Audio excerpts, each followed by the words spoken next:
call the June 11th, 2025 meeting of the Charter Revision Commission to order.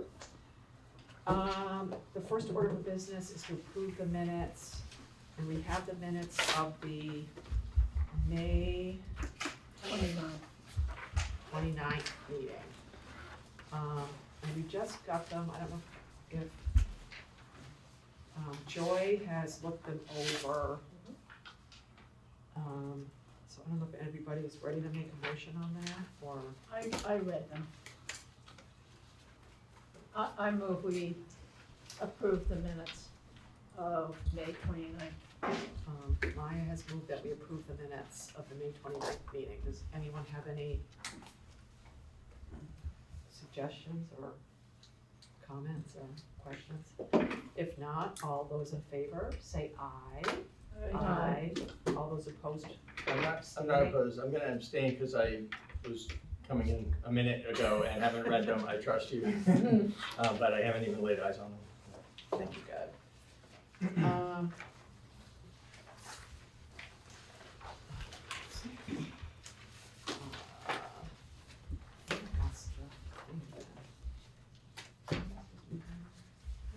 Oh, do we, I can't find my agenda. Oh, here it is. Modify agenda. Do we have anything that we want to modify in the agenda? I don't. Does anyone else have anything? Okay, let's get right to it. We're gonna start off with old business, and we're gonna discuss non-citizen voting. And this is on the agenda because Hannah has an update on some recent activity that has taken place in either it's a legal or court system on the non-citizen voting issue. Yeah, it's, since we had our vote on non-citizen voting, I believe it's the town of South Burlington decided to table their amendment on non-citizen voting, and even though it appeared that the attempts to defeat this similar provisions in Winooski and Montpelier, but sort of settled the issue, there is a conservative organization that is funding challenges to these provisions. I'm not suggesting that we should back down because of possible litigation, but it seems that this is not a settled issue, which I think we may have been under the impression it was, and I just wanted to bring these concerns and just, make us aware that this provision could be subject to a lot of scrutiny and could create issues down the road. And when you say it's not settled, do you mean settled in the court system? Is that what you're talking about, or you're saying? Right, well, because there have been challenges by the same conservative group to the provisions in other towns that were appealed all the way to the state Supreme Court. But I think the issue is that because they're charter amendments and not state law, they can challenge every single one. And what happened to the other ones that were challenged? They were affirmed. By the Supreme Court? Yes, but I believe those were also approved over the governor's veto, which, if you're not aware, the legislature no longer has a veto-proof majority. Right. And if the town's challenged, does it cost the town money too? I mean, the town has to defend it, yeah. Another question is, let's say we approve it, it's in a charter, it passes all the steps and it is waiting and legislator passes the governor for whatever reason, and then it goes to challenge. It's still active until it still can be. Yeah, it can't get challenged until that point because it's not a law yet. But let's say it goes to law and then it gets challenged in court, it can still. It can't, I'm just saying it can't be challenged until it gets passed. Okay, sorry. That could non-citizen, if we include it, it passes. Could non-citizens still vote until it gets rescinded, meaning it takes 10 years maybe in court? It wouldn't, but it wouldn't take 10 years, I mean, but it would depend. I haven't looked very deeply into the other cases. There are ways that you could get like an injunction to prevent it from being, like, to prevent non-citizens from voting until the issue's resolved. I don't know if that's something that was done or granted in these other cases, but I just wanted us to be aware that other towns are deciding to table this issue in light of everything that's going on, and for us to just be aware of those and to see if that changes anyone's perspective on this provision. And do you know, like, I'm asking a question again, so I apologize. The towns where it was challenged all the way up to the Supreme Court, They won. that's what I'm saying, they won, so Yes. they currently have non-citizen voting. Right. Yes. Okay. And this is just local voting. This is not at the state level, this is not at the federal level, so that. Right, because we cannot change those, we can only allow voting in our local elections because the state constitution only applies to state laws. So it would apply in the same way, 16-year-olds Yeah. can vote. Okay, I know Liz wants to say something. And Oh, if every room has a microphone, so I can be heard, or does Yeah. it go somewhere? No, you can stay there, and if everybody just says who they are for the camera. Great. My name is Elizabeth McLaughlin. I'm the chair of the Brattleboro Select Board. I wanted to suggest to you all that this is a controversial matter. It's not a settled matter in the minds of the Brattleboro public. And if you were to put this within all of your charter revisions, you'd risk, I think you should have it as a separate article to be voted on by the public.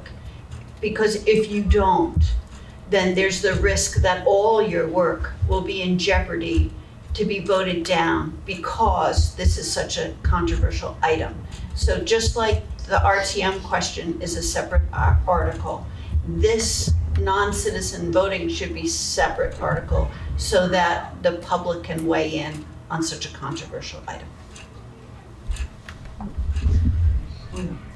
On that point, because some of the changes would have to include changes to the town meeting language, I don't know that we could necessarily have it as a separate ballot item at the same time as the vote on RTM.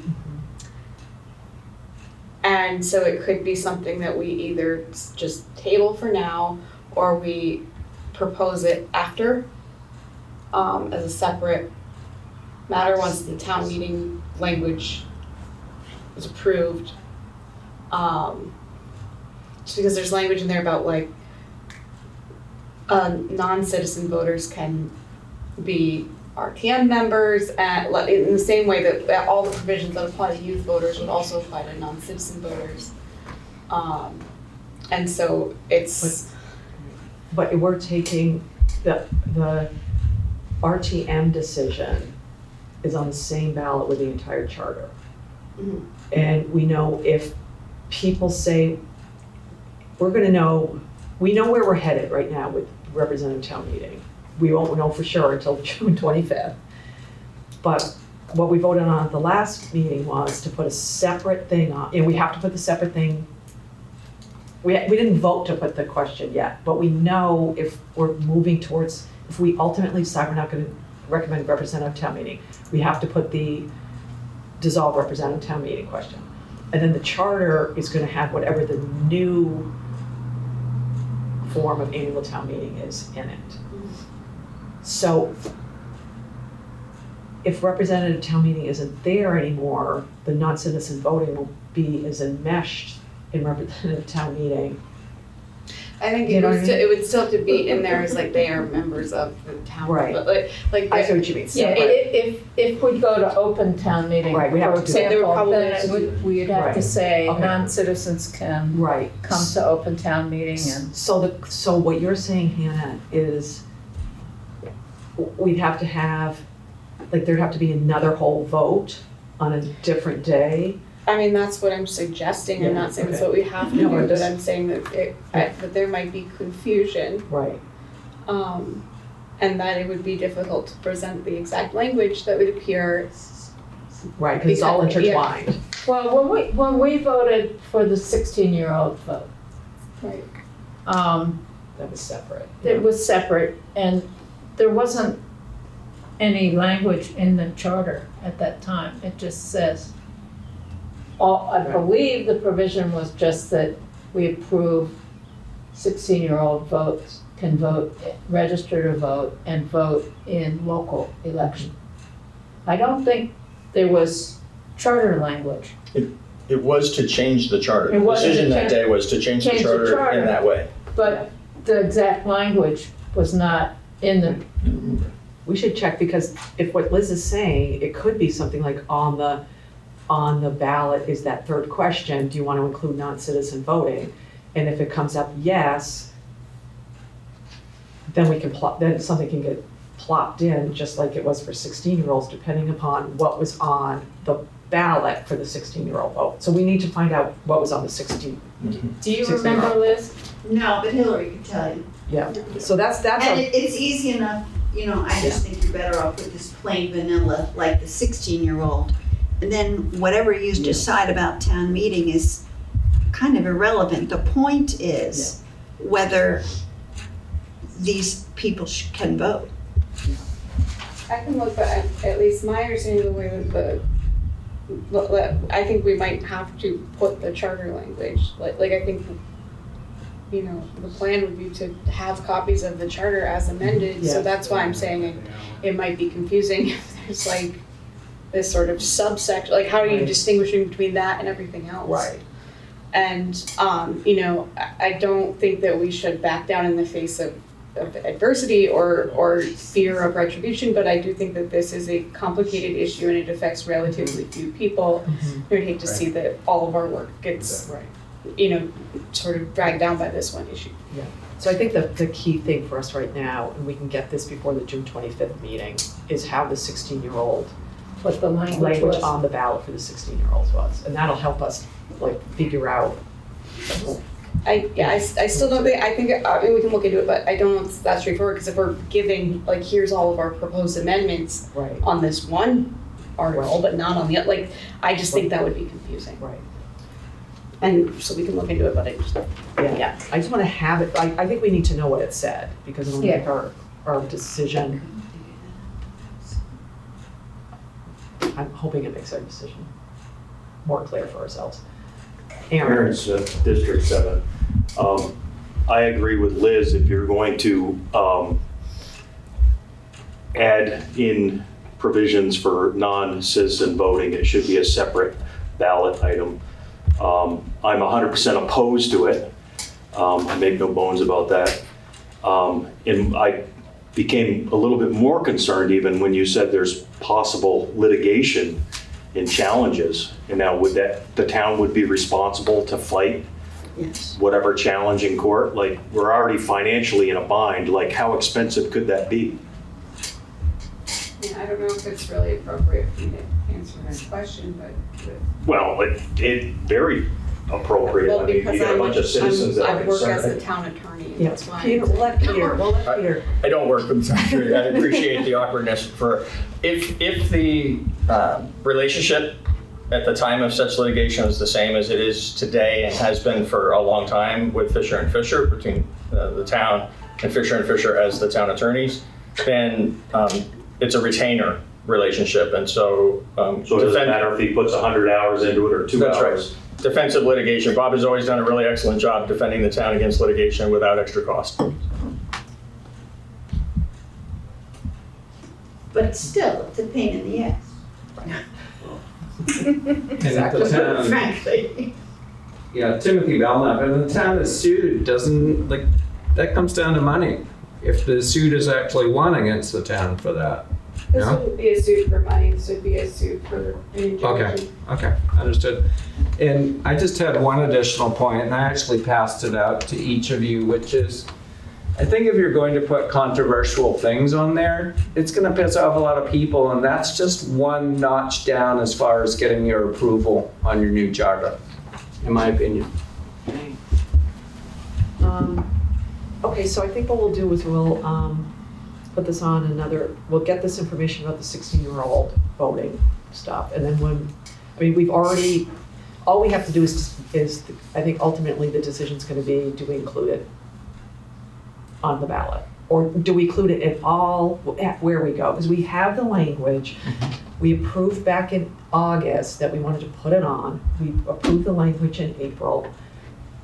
It's now, do we do it or not? And if we do it, how do we do it? So we'll just put that on a future agenda to talk about again. Does everyone feel comfortable with that? Yep. Sure. Yeah. Okay. Okay, thanks, everybody. We'll talk about it again.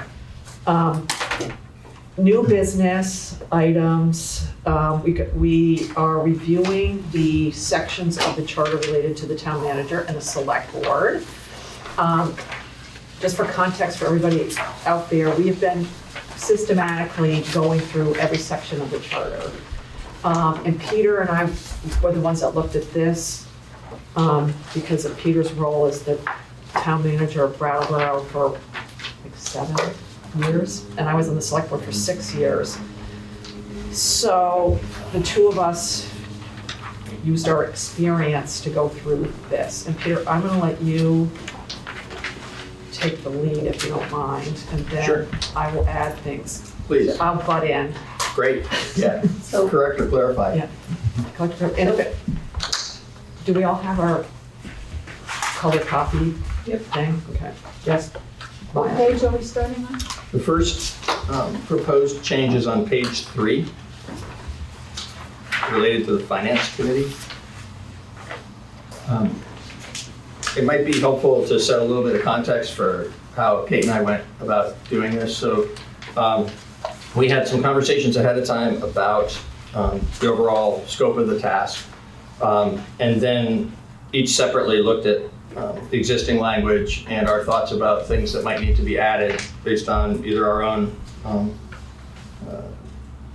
ideas from either concerns that have been raised within our work over the last couple of years, or at least for me in a couple of cases, language we had seen in other charters that looked useful, that wasn't in ours. So last summer when we discussed the other charters, we talked about a couple of different things that might be good to grab from there and insert here.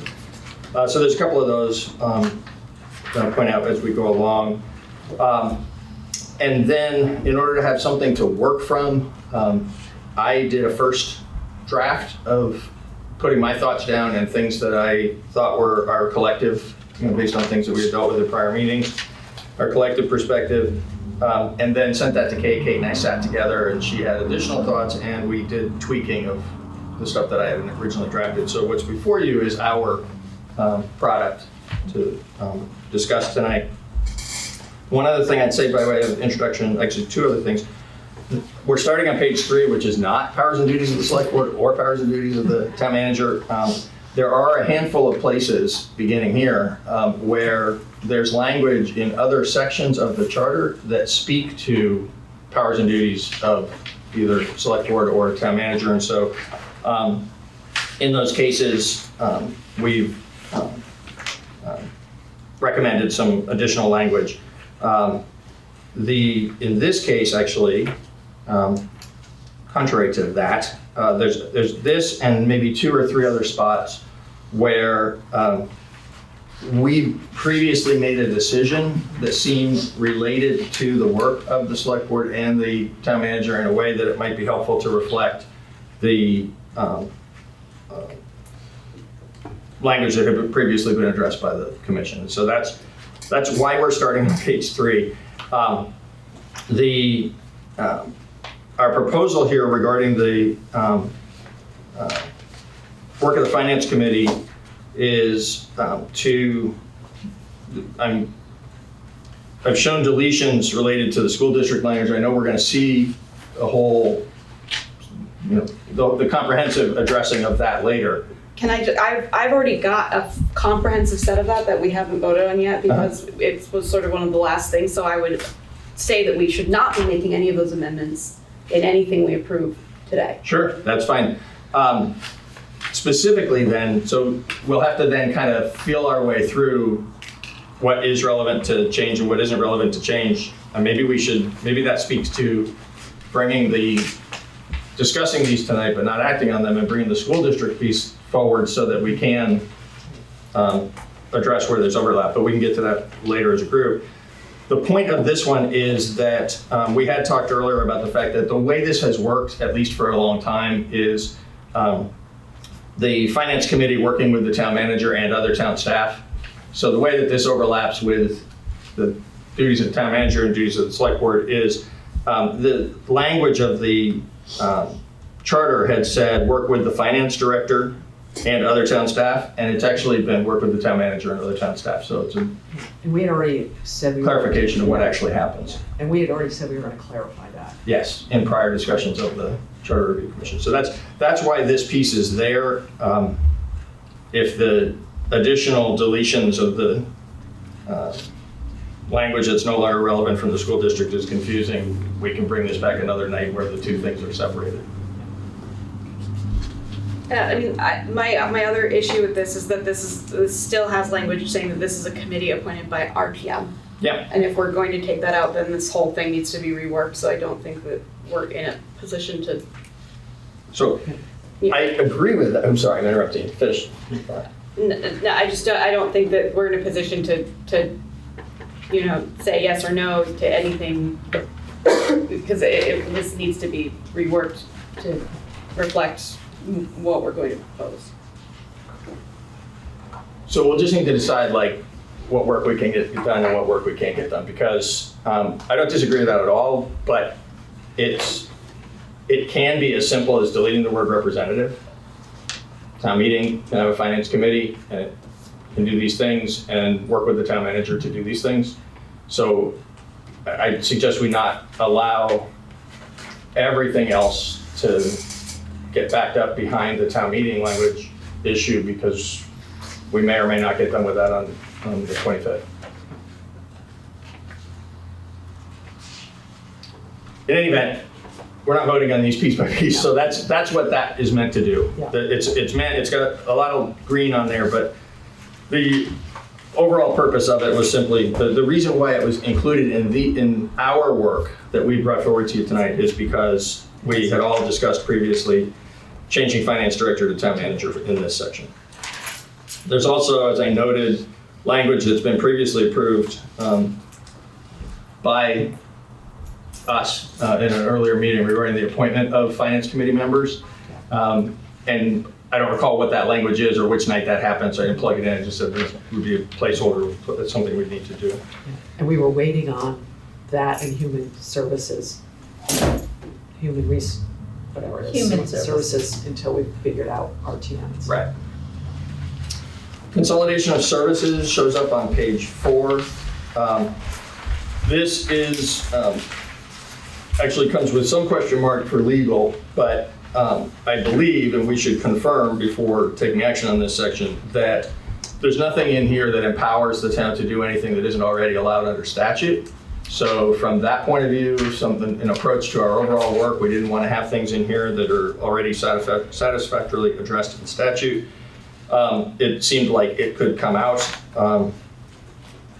So that's, yeah, and I think, oh, and there's also, if that's not the case, and this section does need to remain, the establishment of agreements with neighboring communities to coordinate our work for efficiency, for cost benefit to both communities is something that happens already.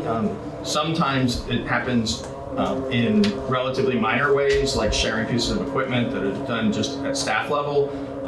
Sometimes it's done through an agreement that's approved by the select board.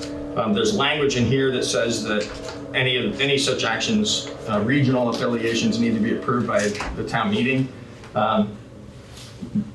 Speaking on behalf of Kate and I, and in our discussion about this, we think that that's language that is unnecessarily cumbersome, and that the select board ought to be authority over such relationships, such partnerships with other communities.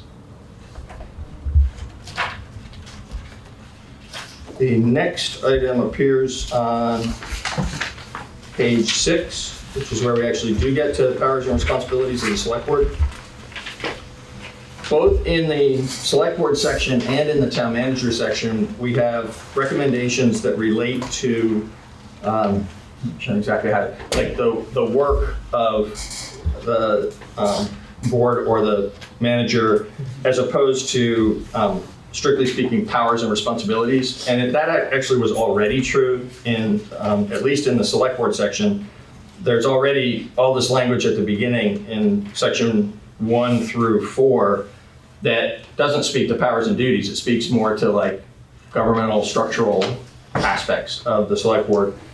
So just as a matter of housekeeping or editorial, we recommend that in both Article 4 and in the town manager's article that powers and duties be struck so that it's just the select board section. That's consistent with other sections of our charter and other charters that we've reviewed from other communities that do speak more broadly than just with a list of powers and duties.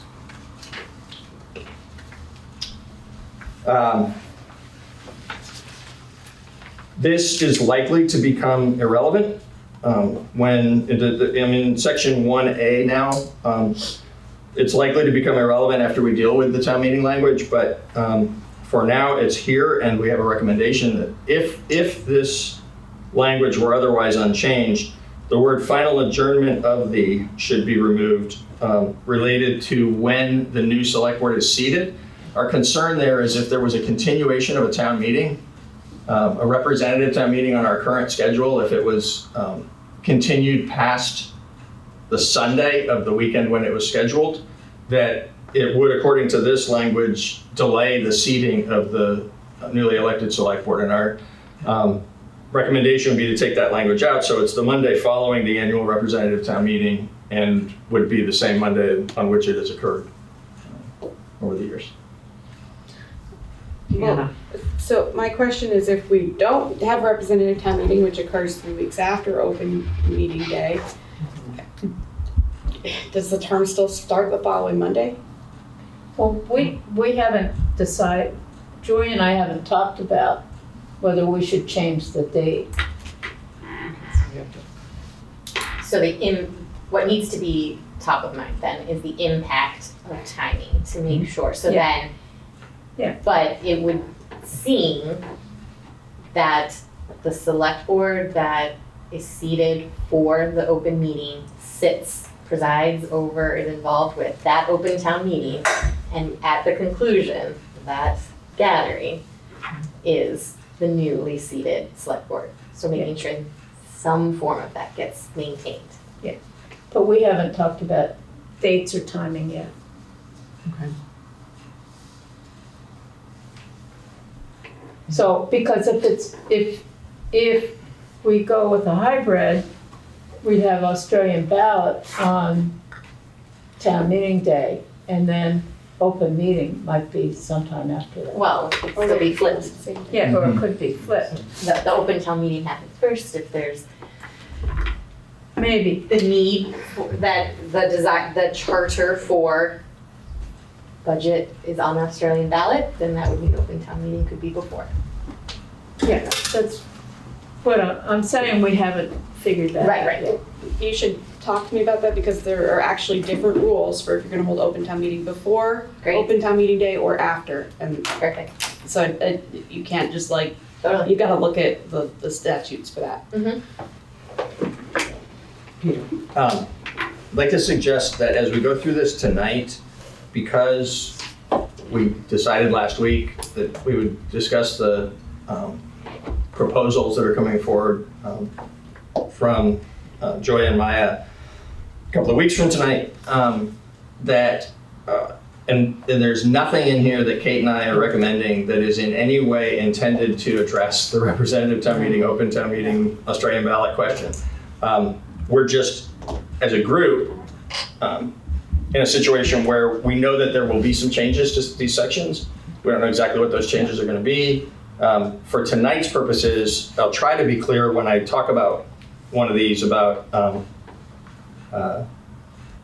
the context in which we're bringing forward. So for instance, like here, regardless of whether it still ends up being, the Monday after the third Saturday following the first Tuesday in March, regardless of the particular timing, our point is that we don't think that the timing of town meeting being extended should delay the seating of the new select board. That's what we're saying under select board and town manager for tonight's purposes in this section. Does that make sense? There's a question. Oh, yes, Liz.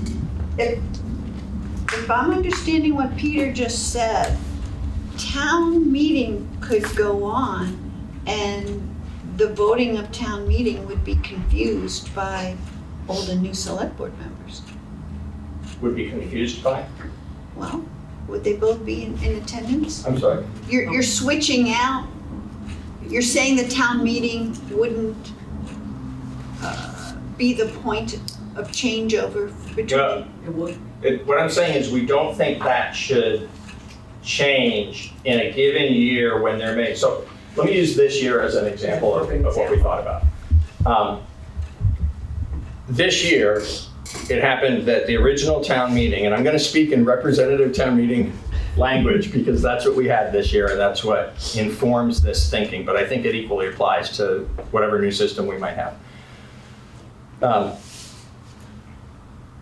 When we completed our work on Saturday at representative town meeting the first time this year, and it included the rejection of the budget, there was an understanding in the room that that meeting was over. Select board would do some work and select board would decide. Pardon? It had adjourned. Yeah. Yes, it had adjourned, and select board would decide the timing of when y'all were ready to bring back a revised recommendation and warn a new town meeting. And so long as it happens that way, that doesn't interfere with the seating of the new select board. But if that had come out differently, especially if, for instance, there had been some more equivocal action around the budget in the circumstances of this year, but I mean, who knows what it could be in some future year. If there was some reason why, and we've had meetings that did get extended from Saturday into Sunday. I'm not aware of one that ever got extended past the Sunday, but there was talk, the year that it got extended from Saturday into Sunday, there was talk of actually extending it to the following Saturday instead. So that would be an example that would actually have caused this. It's our opinion that we're bringing forward for consideration by the group that under a circumstance like that, it would be better for the new select board to be seated in the time that was the expectation, shared expectation of everyone in the community, for that new select board to take the baton and move on with its work. And to address a question that hasn't been asked, but it's one I've thought of and we discussed briefly, if that happened, I think it'll be very, very rare. We're talking about language that would protect against something that is unlikely to happen. It might only happen extremely rarely. But if it did, if there was change in the composition of the select board, for the purposes of the select board doing its business, it feels proper that the new select board be seated in its normal time frame. For the purposes of finishing up the work of town meeting, it also seems proper that the outgoing select board members would be present and able to participate in that as to sort of carry on the principle of the select board that recommended and approved the warning being there to discuss everything with the body. So it's not logistically, there are still potential logistical questions, and maybe that could be addressed in the town meeting section if we feel like it needs to be that detailed. But for the purposes of the select board's functioning, it feels important that the new select board be seated on the normal timeframe. It sounds to me like what you're talking about is really an RTM issue, and if you move to, for example, rigorous informational meeting and an Australian ballot, it would be a moot point.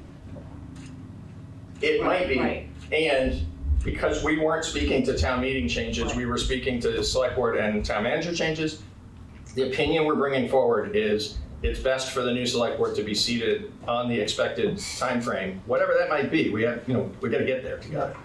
But that for the orderly transition from the former select board to the new select board, it's important for that to happen in the time frame everyone is expecting.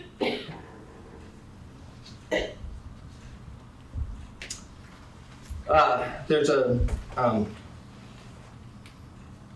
minor but not unimportant change in prohibitions at A.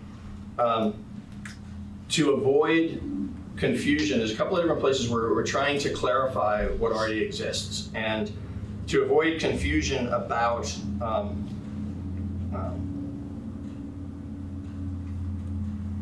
circumstances where something is or isn't allowed, or something is or isn't required, we've dropped the word explicitly in a couple of times. And this is one where just it would say the same thing as it has always said, but would say, except where it's explicitly authorized by law, a member of the select board shall not be employed by the town, or shall not be a voting member of any committee to which all members are appointed by the select board, and goes on from there.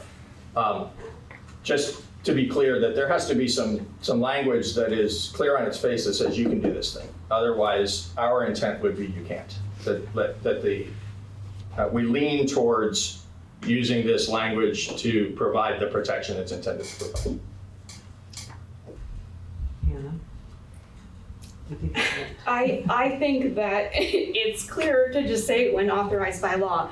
Explicitly means there would need to be something in writing authorizing it, whereas some stuff can be authorized, you know, like all except this.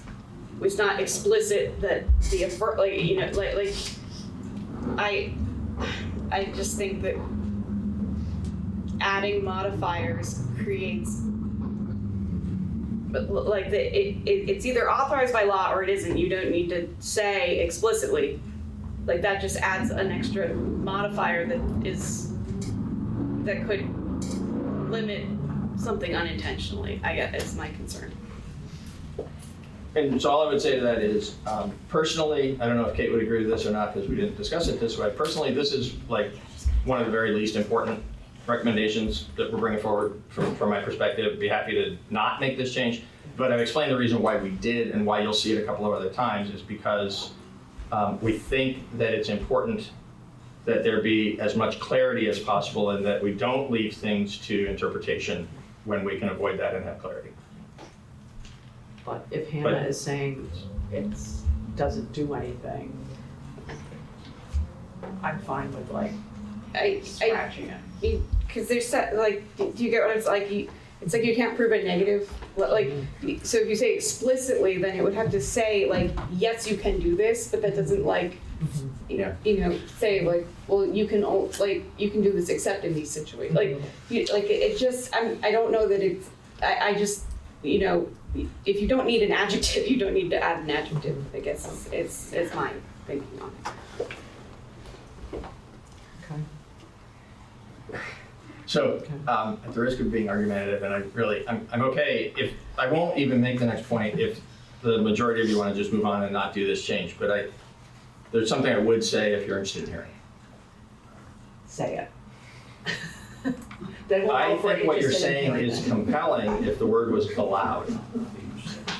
But the word is authorized, and that's where I think there's room for people to argue about something authorized or not authorized. Allowed is a much more, like, it can be allowed by not being disallowed. I think there's plenty of room for that in town government and in the law. Authorized says to me, with the intent of this all along has been, except when it's authorized by the law, it doesn't happen here. We prohibit it here. And that feels to me like a high enough bar that we do want affirmative language saying it's okay to, the language is specifically about select board members serving as town employees. And so, you know, if there was language that said select board members, if there's legal language that says select board members may serve as, you know, X, Y, or Z positions for some reason, that would explicitly say, well, that's the exception to this prohibition because it's explicitly allowed for those positions. But otherwise, I think the intent of this from prior charters has been people should not be a paid town employee and a select board member at the same time. And so explicitly felt useful, and I'm done talking about it, and if 3 of you want to get rid of it, that's okay. We can leave it the way it is. Moving on to C of that same page. Yeah. Pardon me here, this is meant to have clearer language about exactly what select board members can and cannot do as it relates to the town manager, and particularly to staff that are subordinate to the town manager, which has been a source of confusion at some times over the years. And so we both thought it was important that this be clarified, and for the benefit of people who don't have the language directly in front of you, what we're proposing it say is neither the select board nor any of its members shall give orders to or seek to direct the actions of any town employee other than the town manager. When directing action by the town manager, the select board shall act as a body. No individual select board member nor any pair of select board members, except the chair and vice chair with regard to select board meeting agendas, shall have authority to direct action by the town manager. Nothing in this section shall prohibit the select board or any individual member of the select board from inquiring of the town manager on any aspect of town government. The purpose of the language being written this way, and some of this is drawn from the example of other municipalities' charters, and some of it is like the speaking to the chair and the vice chair with regard to the select board meeting agendas is because of that process that we have here in Brattleboro. But the purpose of this is to be clear that, again, this does come from other charters, that an individual select board member can't tell the town manager what to do. The select board as a body tells the town manager what to do. So that's a piece of this. And in this same section, because it's would be relevant and it's what has previously been addressed by this section, that the select board directs action through the town manager and does not direct action directly to other employees of the town as part of the provisions that the town manager is the appointing officer and the supervisor of the town employees.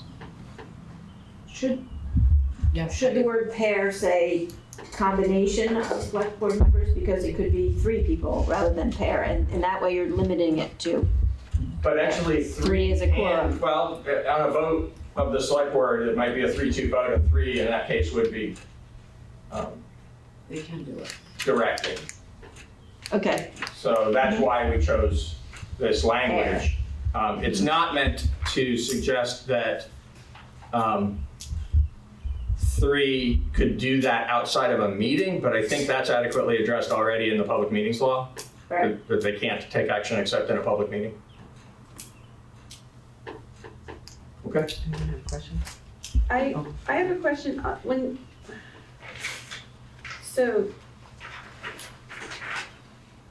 this seems to be departing pretty heavily from what's here, which is allowing these hearings as required by law. And the way that it's reading is like directing action by the town manager seems like they could tell the town manager to do something with regard to employees, but the town manager has the exclusive right to supervise the employees. That comes later, Yeah, it's under under the town manager. Comes very, very clearly Yeah. later, I believe. Right. We intended it to. Yeah. It just, I think that because there's a reference to the other employees besides the town manager and then saying directing action by the town manager, maybe we just need to spell that out a little bit more, or like, it just seems like that's sort of authorizing them to direct action on, like, and I understand it's later on, but this is reading a little confusing to me. Okay, and it's meant to read more clearly, so if we haven't achieved that, we should keep working on it. Tell me again what your So this concern is saying that the select board,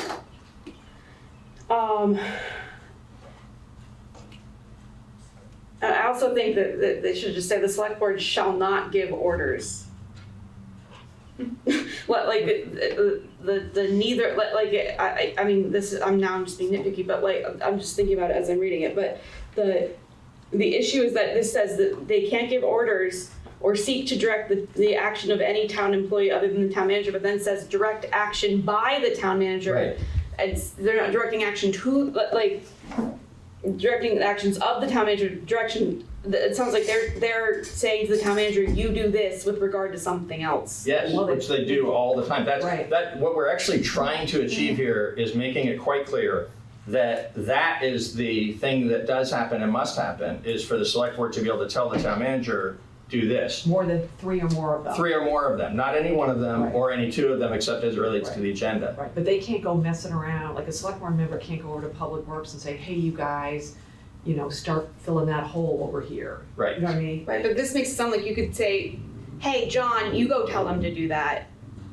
But John has the authority to make those supervisory decisions. So maybe this just needs to be split out into 2 subsections. Like, I think just like having it Mhm. in the same subsection makes it seem like it's somehow related to like acting Because through the It could town be- manager to direct the actions of It could be 2 employees. separate subsections, for sure. Because in the town manager part, it does make it really clear that the town manager has the authority over the town staff, That's right. not the select board. That's exactly right. So maybe we need to, So I think they just need to be separated out. Liz, So, I understand the reasoning is very inside baseball.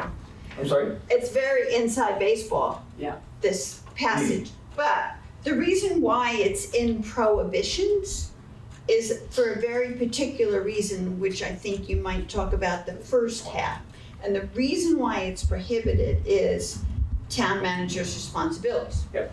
But the point of it is that the select board has this particular power to act essentially as a board of appeals for employee disputes over the town manager and the staff, right, Peter? Except that doesn't happen in reality, which is why it felt like archaic language that ought to come out. Right. That is what it says, but it's not what That is what it happens. says. If it doesn't happen, then I think you should remove this whole thing from here and make explicit what you said about select board butting into Yeah. town staff in another spot. May I? yes. I think you've landed on something important. The only thing I would disagree with is I don't think we should delete the whole section. I think that back to Hannah's initial concern being that we were trying to do 2 things in one paragraph and it became confusing.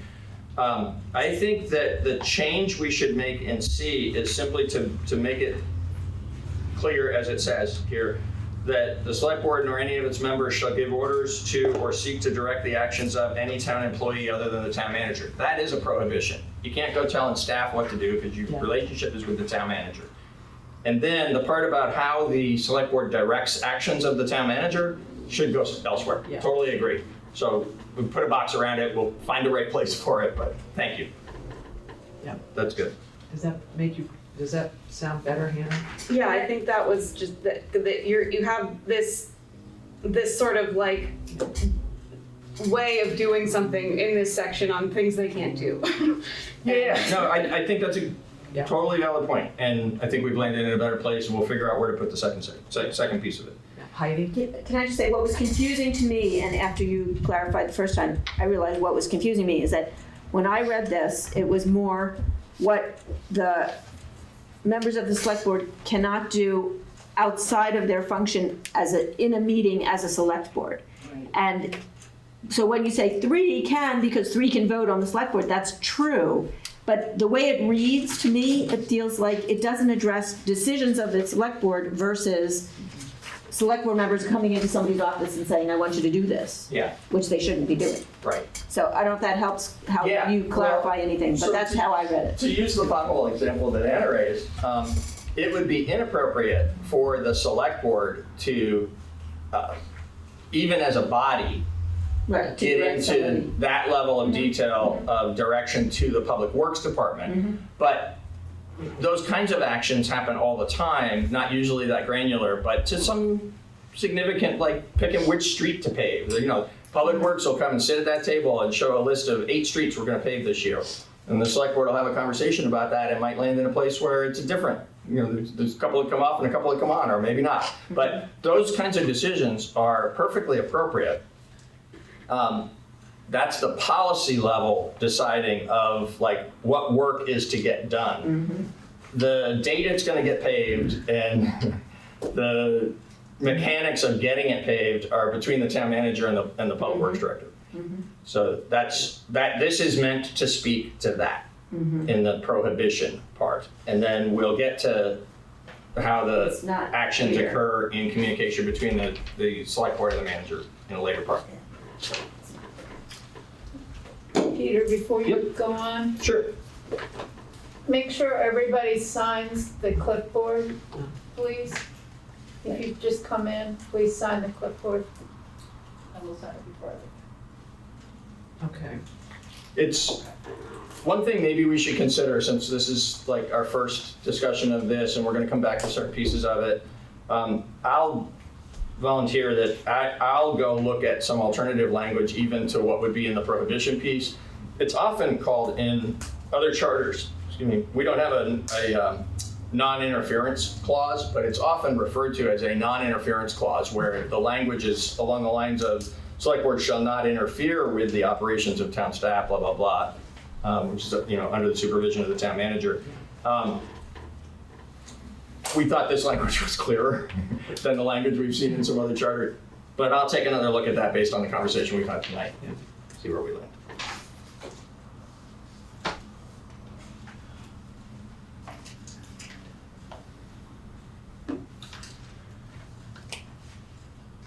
At item B, so section 4B, this is going to continue on to the next page. There's just a little bit of it here.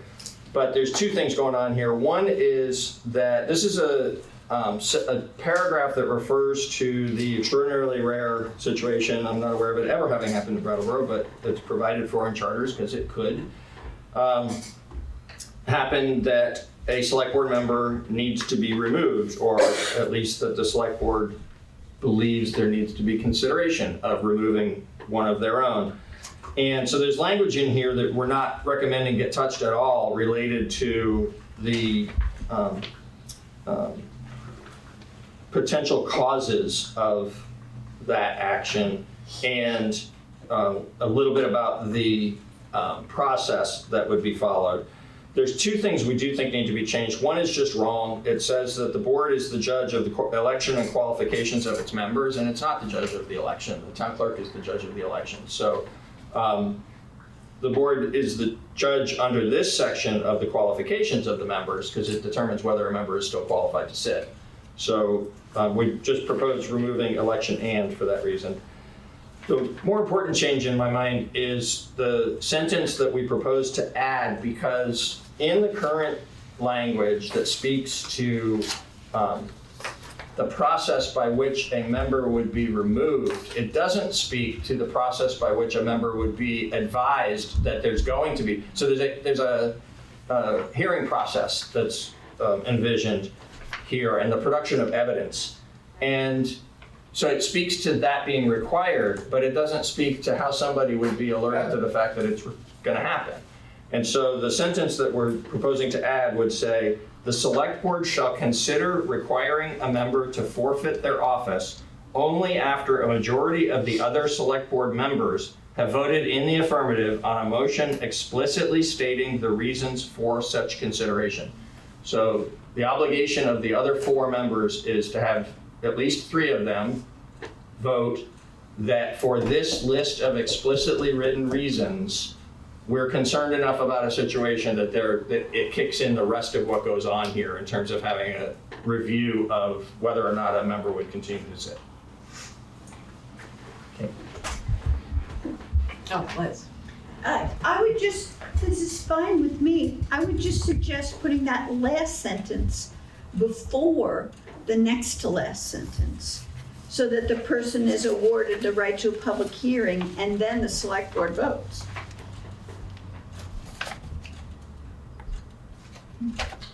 Here's why I put it where I put it, and I am happy to have a change if we think a change is needed.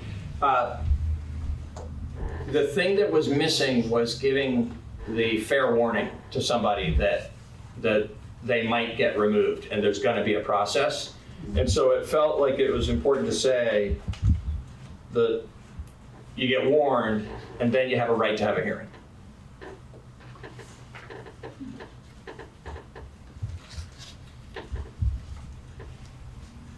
moving on.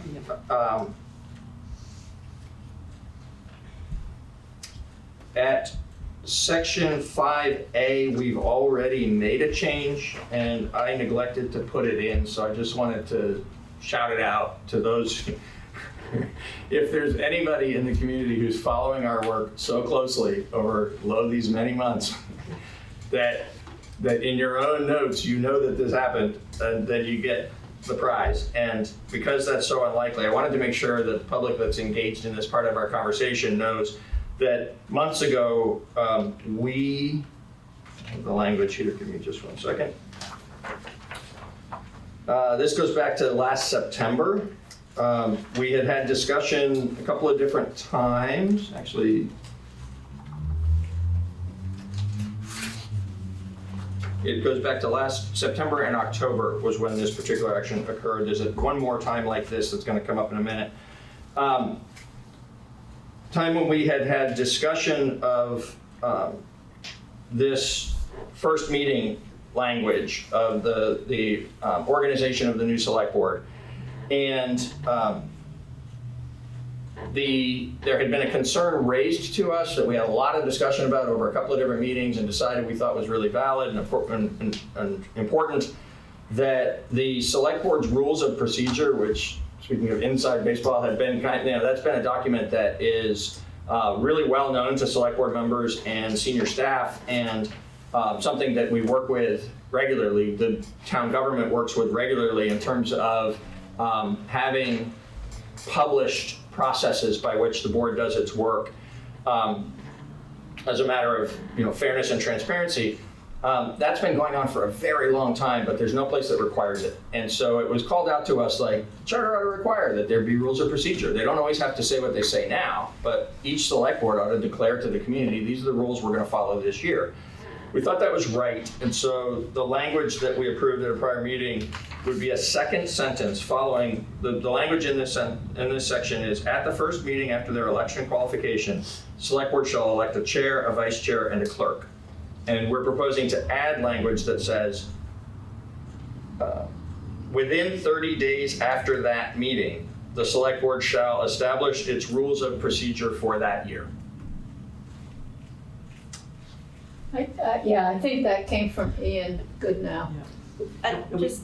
This is not a working draft, what we have here. This does not reflect any of the other changes that we have made, just to be clear, and that there are some. Because there's vacancies, we made changes to. Yeah, and there's some edits in red that are actually already in the charter. So this format, I think could be a little confusing, but this is not, just to be clear, it's not the working draft. This is for the purposes of only looking at the language of select board and town manager. Town manager. Yep. And eventually we'll have one that has all of our changes in it. But this was just easier to do, to present to people. And because I was working with a document that had already been created, then I just used a different color. So that's why everything we're talking about tonight is in green, and only the stuff that's in green.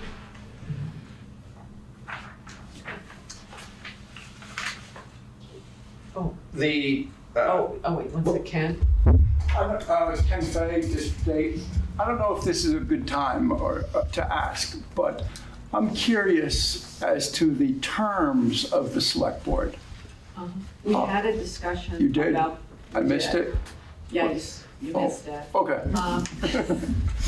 But A long time ago. 18 months or something. Yeah, like a year and a half ago. A year and a half? Oh. Yeah, and we decided that the terms worked. I mean, we had other select board members come in some of them had already become prior select board members by the time we talked about it.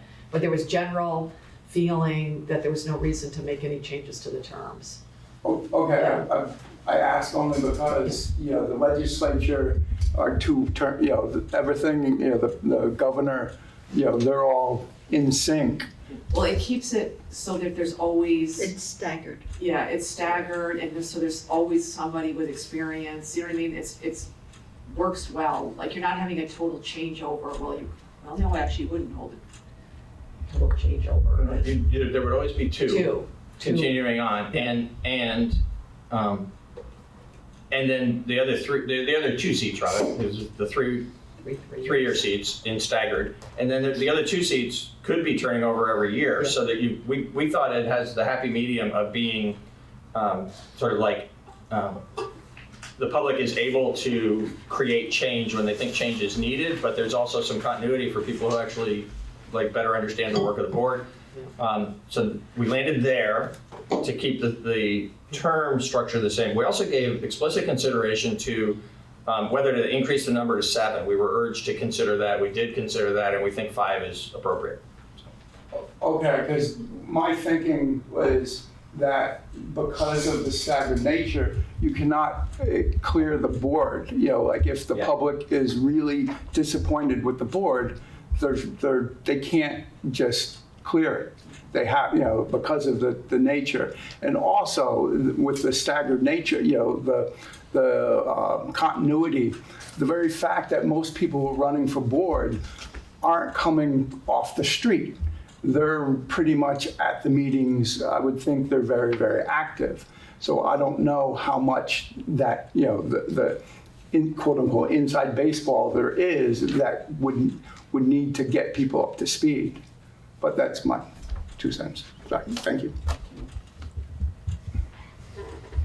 The next recommendation we have is at D, and there's a couple of places, I believe, where it's going to come up again under the town manager's section, comparably, but for different offices.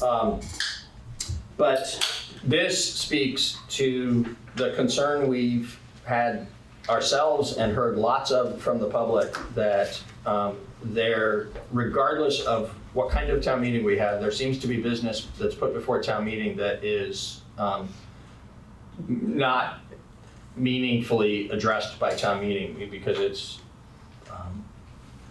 so to be specific, this section is speaking to the appointment of the town attorney, and that we've heard feedback and some of us have expressed agreement with the idea that ratifying the appointment of certain positions, there's 3 in the current system, current practice of the town that have been going to town meeting.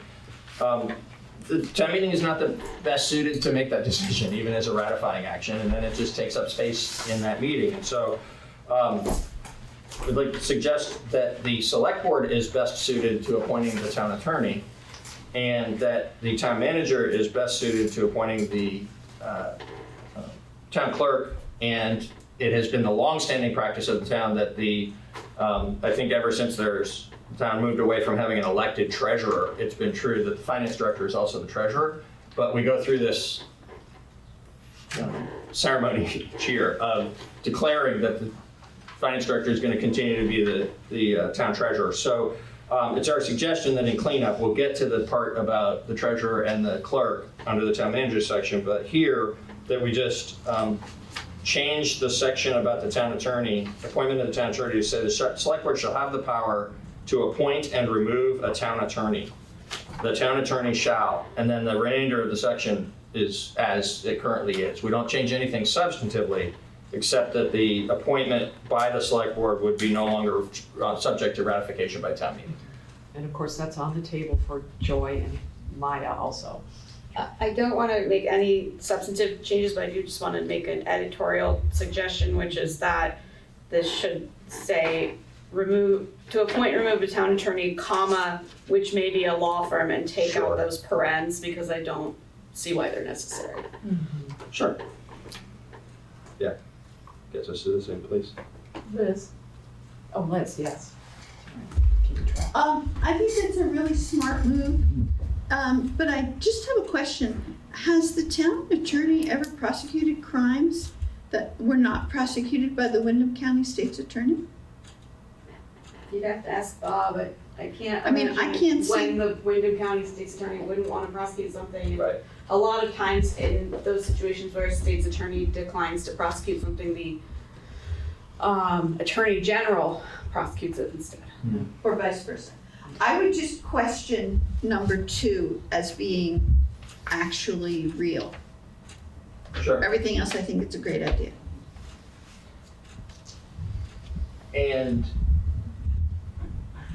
yeah, totally agree. And maybe you could confer with Bob and bring back to us any thoughts that you have about any of the wording of any of these 5 things, how accurately it reflects existing practice and whether you're satisfied that existing practice is sufficient. Yeah, but it might be worth just conferring with the state's attorney as well to see if he thinks for any Would reason you- that provision should remain. Do that, please. Yes. Thanks. Great.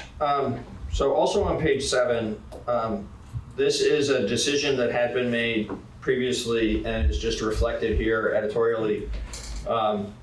We have discussed in several different parts of this document simplifying it by not putting in long lists of things where some of those things change over time and then the charter becomes out of date and not as useful. So unless we really think it's necessary and beneficial to include a list, that we just delete those lists. And this is an area where we think that it serves us better to delete the list. So the section F would say the select board shall appoint the following, actually we need to delete the following, sorry. So shall appoint officers of the town and members of all boards, commissions, and committees and shall certify such appointments to the town clerk. But there will no longer be language that actually lists all of them.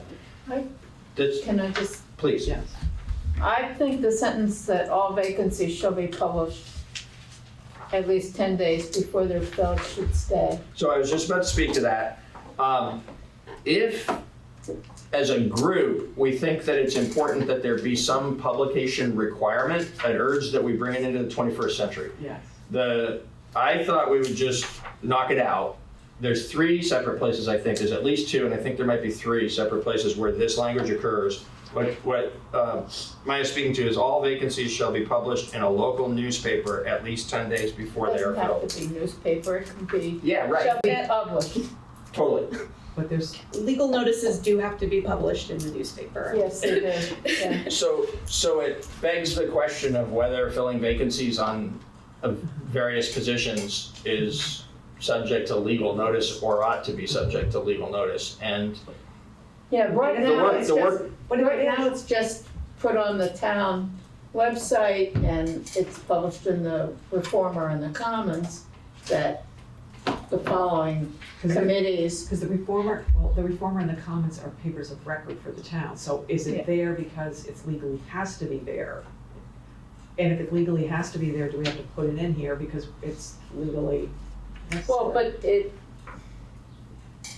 You know It what I was mean? there as in the form of an article though, not as a legal. yeah, it's not a legal Okay. notice. Well, that's what I'm saying. It's just published as an article Right, in well, the newspaper. right, and that's different than a legal notice. Yes. Right.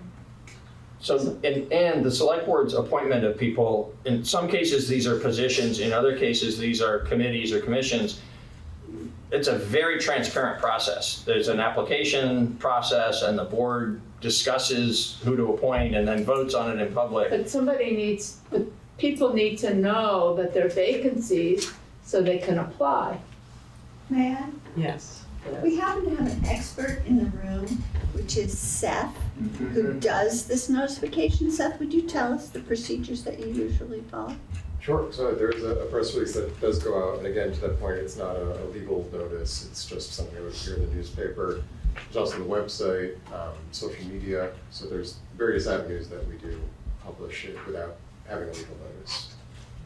And so I think that at least we should take out the local newspaper language because we push out that information. And that's what I'm trying to articulate, and not all that well, is there is already a robust process that happens to tell the community, if you're interested, come on in, including website information that says you can apply when there isn't a vacancy.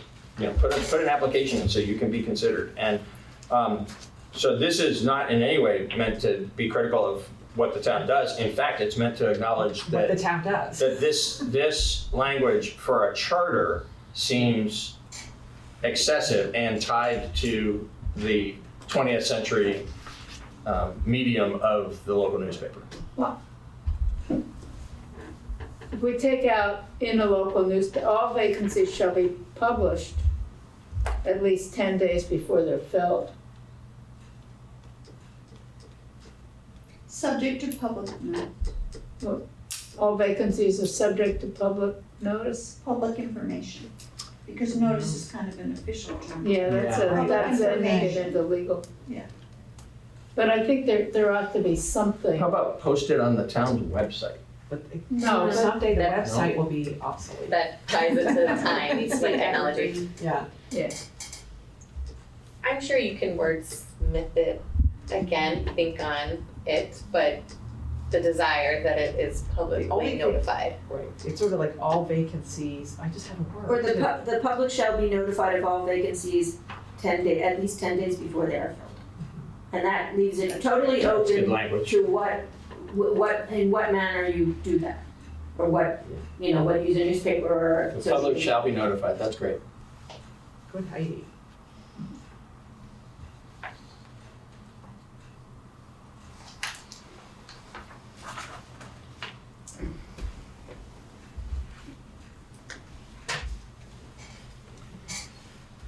Okay, and then on pages 7 and 8, there's a long list that would be deleted. We have at G on the following page, the same language, so we'll apply the solution that we just identified for the 10 days.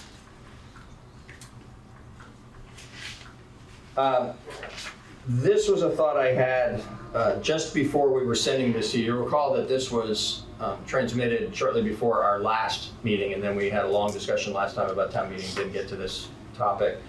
I apologize for not having gone back to it in the meantime. I should have flagged that and submitted something, but it feels important. The select board did something, and I don't even know exactly how you all did it. I didn't see that meeting, and I haven't gone looking at the records of it, but it makes a lot of sense to me. There used to be this arcane thing that the board had to do when it was moving. The board sits de facto as also the Board of Water and Sewer Commissioners, Board of Health occasionally, and a couple of other things, whatever the cannabis terminology is.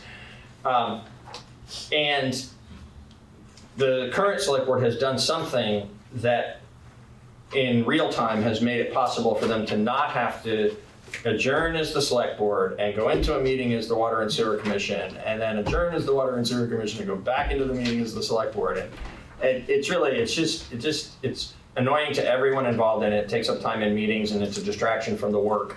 And so they're currently doing it in a way that doesn't require those gymnastics. What we'd like to do is put language in the charter that says plainly, the select board also serves as X, Y, and Z, and then it's there. I think it was something in between Bob Fisher and Hillary Francis Okay. that made that happen. And you're right, it's a tremendous Yeah. savings of time and aggravation. Yeah. Hannah, do you? Thanks. I don't know, but I do think we should look at it because it might be more of a procedural thing that's not really appropriate for the charter. Like it might be something that's like in the select board rules and procedures, not necessarily like something authorized by the charter. Right. Because those powers will change by state law, and so it might, we can just look into it. I can ask Bob. That would be good. In fact, I'm happy to actually pull back and either have you prepare the language that would be appropriate or tell us why it isn't. The one thing I'd say substantively about the appropriateness is it would be helpful, I think, to the public. Yes. We get to the same place either way, whether there's some procedural or something here. But unless there's a reason why it can't go in the charter, my preference would be that it be in the charter so it's really clear Yeah. that the select board also fulfills these other responsibilities of the town of Brattleboro, and it's right there and we all know it.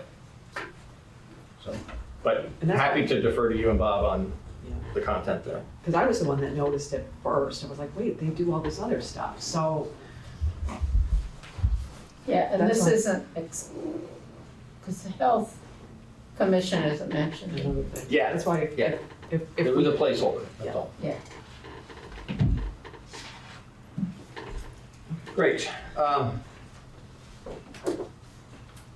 in this list, so now, for those who aren't following along in the language in the document, we're in section 6, which is the general powers, duties, and responsibilities of the select board. So the recommendation is that the first one, that there be a new first one, that would be this language about what else the board is for the town of Brattleboro.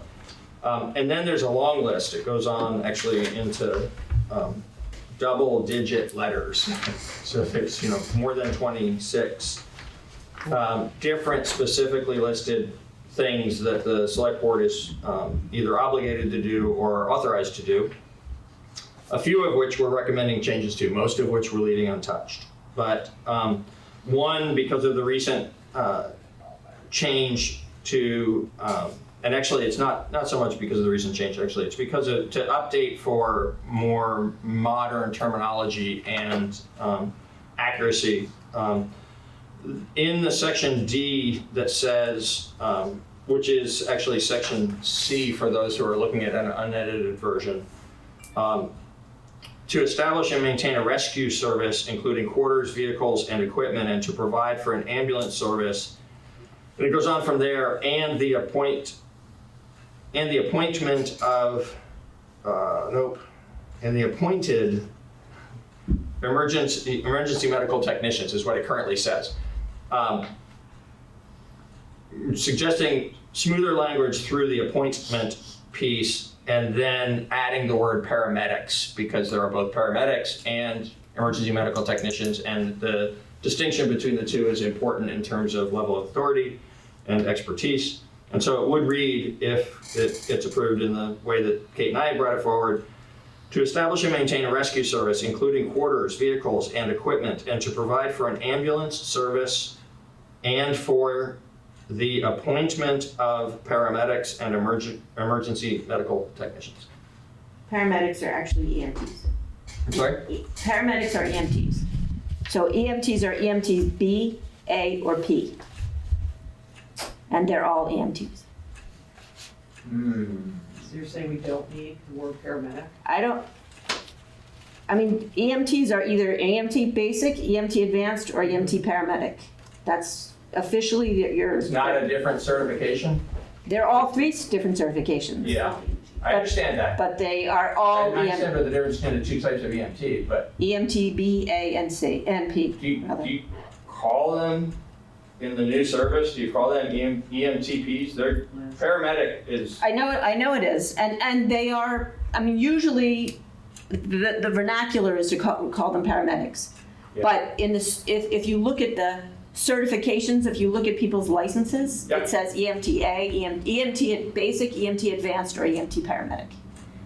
So it's the vernacular that says paramedics more than just.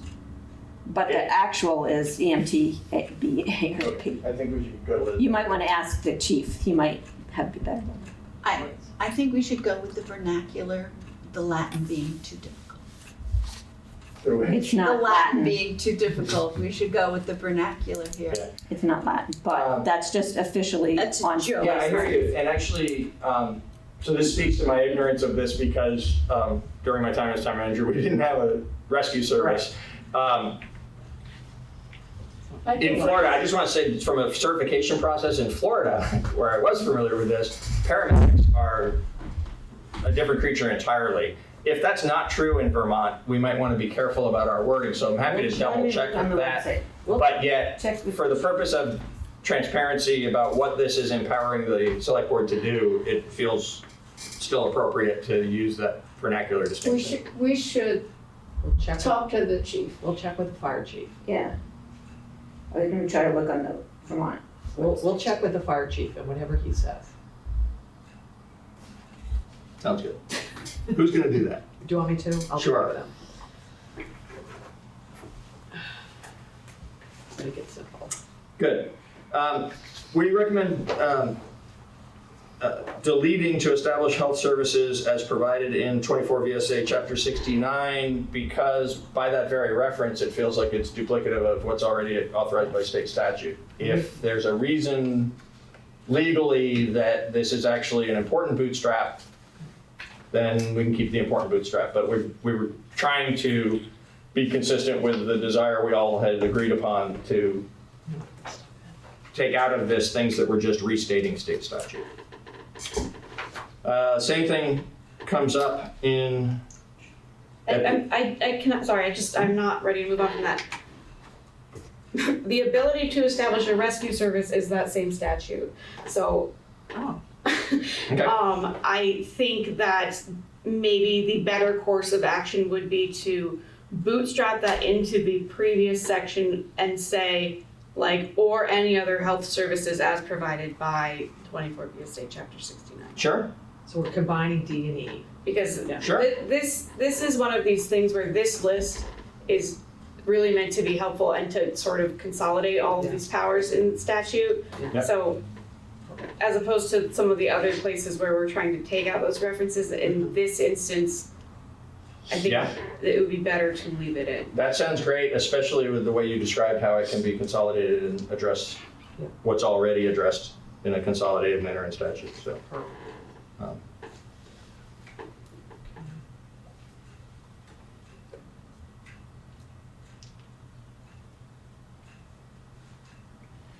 Okay.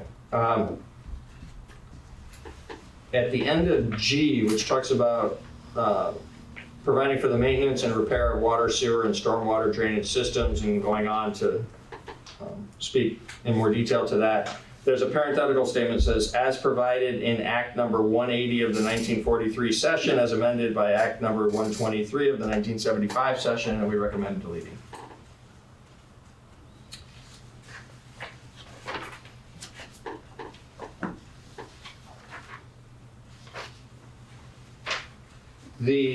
At N, there's one that probably warrants a little bit of conversation because it may be similar to what we just talked about. There may be a reason why this would be appropriate to be so specific, but unless somebody wants me to read it, I'm not going to read it. There's a paragraph that includes a lot of reference to other governmental agencies and other levels of government, and transfers and grants and donations of real and personal property from them to the town, and how this is, and one of the listed powers of the select board. The thing that struck me about this was how lengthy and detailed it is, and how it's specific to such donations and grants and donations of real and personal property from governments. And the select board has this authority and exercises this authority all the time related to the just transactions of the town, but outside of just government. So it struck me as very odd that there would be this particular language specific to governmental transfers that doesn't apply to, say, the purchase of private property or the sale of public property to a private entity, all of which is subject to statutory requirements that the town has to follow and the select board has the authority over. So, we do accept grants. We accept all the time, yeah, but this is grants. but grants from government. Uh-huh. So where do we get that authority to do that if it's not right there?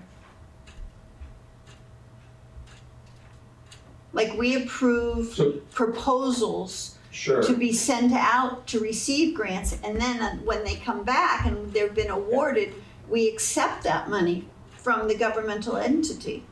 So if we need to speak to grants in the charter, then it seems like maybe we ought to speak to grants in the charter. This is grants or the donations of real or personal property that is differentiating governmental from others. And actually, even on grants, we're sometimes applying, it is usually a government grant, but it is sometimes a private entity that we're applying Charity. to as well. Yeah, and it's just, it feels like this does not accurately represent what currently goes on and is dense in its content related to the other governments. So we were recommending getting rid of it.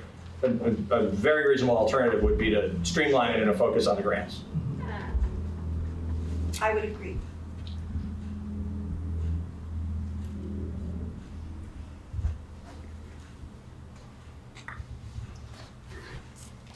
But then are we taking away the authority to accept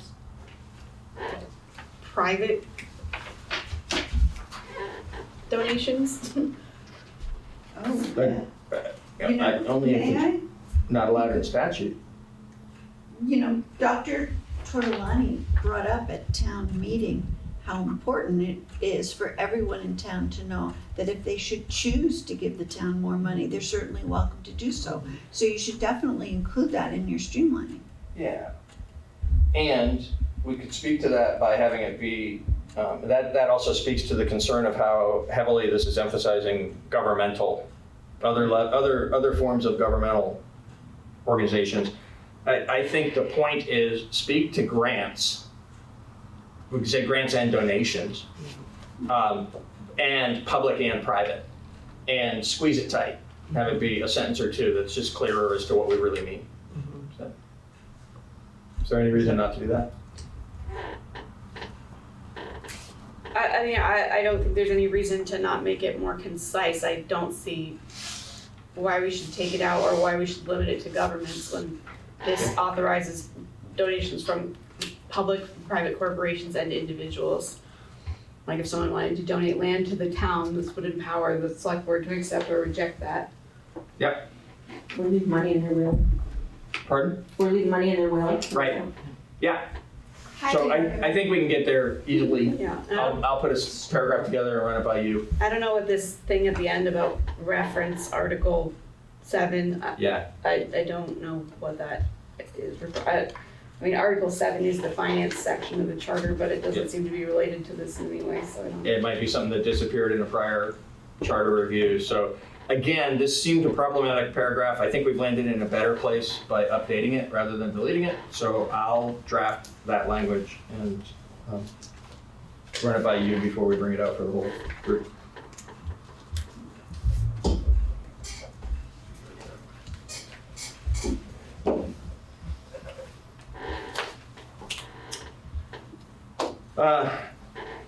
At paragraph R, to provide for arbitration of disputes and for the conduct of legal affairs of the town. Select board doesn't do that. Liz. I remember an instance when you were town manager, Peter, that I accompanied you to a series of legal negotiations regarding the disputation of the employee. Yep. Wouldn't that be That covered was by a this? matter in litigation, and absolutely, there's, when the town is being represented in litigation, as a party, the party has its attorney, but there are parts of the proceedings where it's appropriate for the party and the attorney to go together. So there were times when you and I did that together with Bob Fisher, and actually, and an outside attorney because of the particular moment in the evolution of that case. And so there's never a time that the select board would provide for the arbitration of disputes? The arbitration of disputes would be Seth is having a disagreement with Hannah and the select board's gonna be the arbitrator. That's And not, that's the town that's not what the manager. select board does. Yeah, no, Yeah. this is gonna sound really dumb. I don't know if you are here yet, but do you remember, we did arbitrate, when I was on the board, the whole dangerous dog thing. Were you here during that thing? Yeah, I was here for a dangerous dog matter. And it came to the board, but that wasn't, and we No, had to it came to the decide. board as the Department of, or the Oh, Health Commissioners. Okay. It was before you actually as a quasi judicial matter with That's you right. as Health Commissioners. Okay. Yeah. That was very exciting, that's why, that just dawned on me, but if we were health commissioners. It's the arbitration thing that Yeah. popped for us in this, Yeah. like when people need an arbitrator, they don't come to the select board, they go to an arbitrator or a mediator. Yeah. I still think you should leave in to conduct the legal affairs of the town because that's a lot broader than litigation. That's like signing contracts and stuff like that. Yeah, but there's a lot of that that's under the town manager's authority. It's not a select board. I think that's just, Well, there's, why don't we ask for Hannah and Bob's opinion on that? Yeah. sure, happy to get more input on it, but it's to say just plainly that the legal affairs of the town are under the authority of the select board just isn't correct.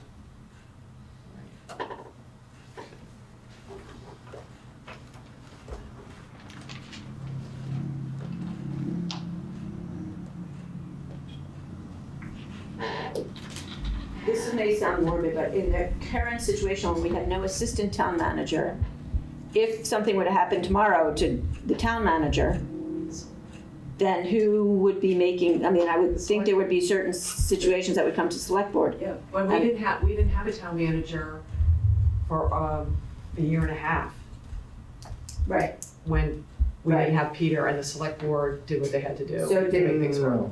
You appointed Patrick to Well, be the that's what I'm acting town, or the interim town Right, manager. well, that's what I'm saying, we Yeah. did what we had to do, but it doesn't have to be the assistant town manager. Right. So you can appoint an interim. Yes, Okay, yes, so that's covered in this. I'm just- yes. You don't need to have an assistant town manager to have a town manager Uh-huh. if the town manager goes away. That was my point.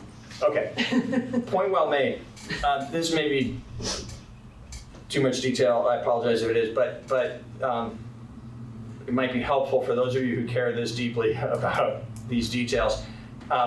In the ongoing governance, when there are both a town manager and an assistant town manager, it is true that when the town manager is unavailable, the assistant town manager is just automatically the person who exercises the authority of the town manager to get the business done.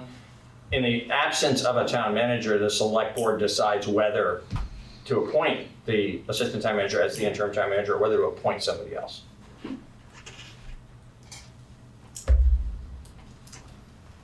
Because under the charter, as we're gonna get when you get to the town manager, it's the select board that appoints the town manager. Right.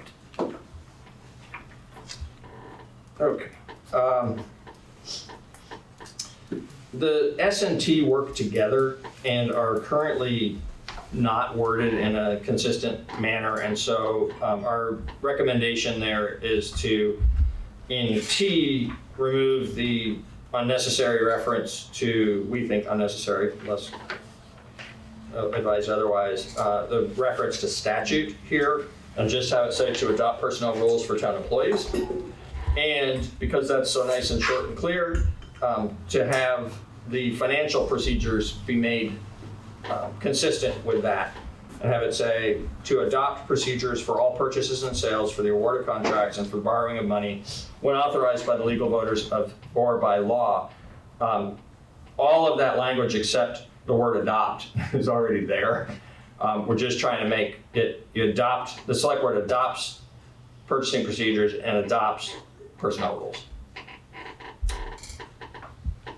There's language at U that, again, if the attorneys advise us this is important, like any other matters kind of language that actually has an import to it, that actually causes the town to be able to do things that we wouldn't otherwise be able to do.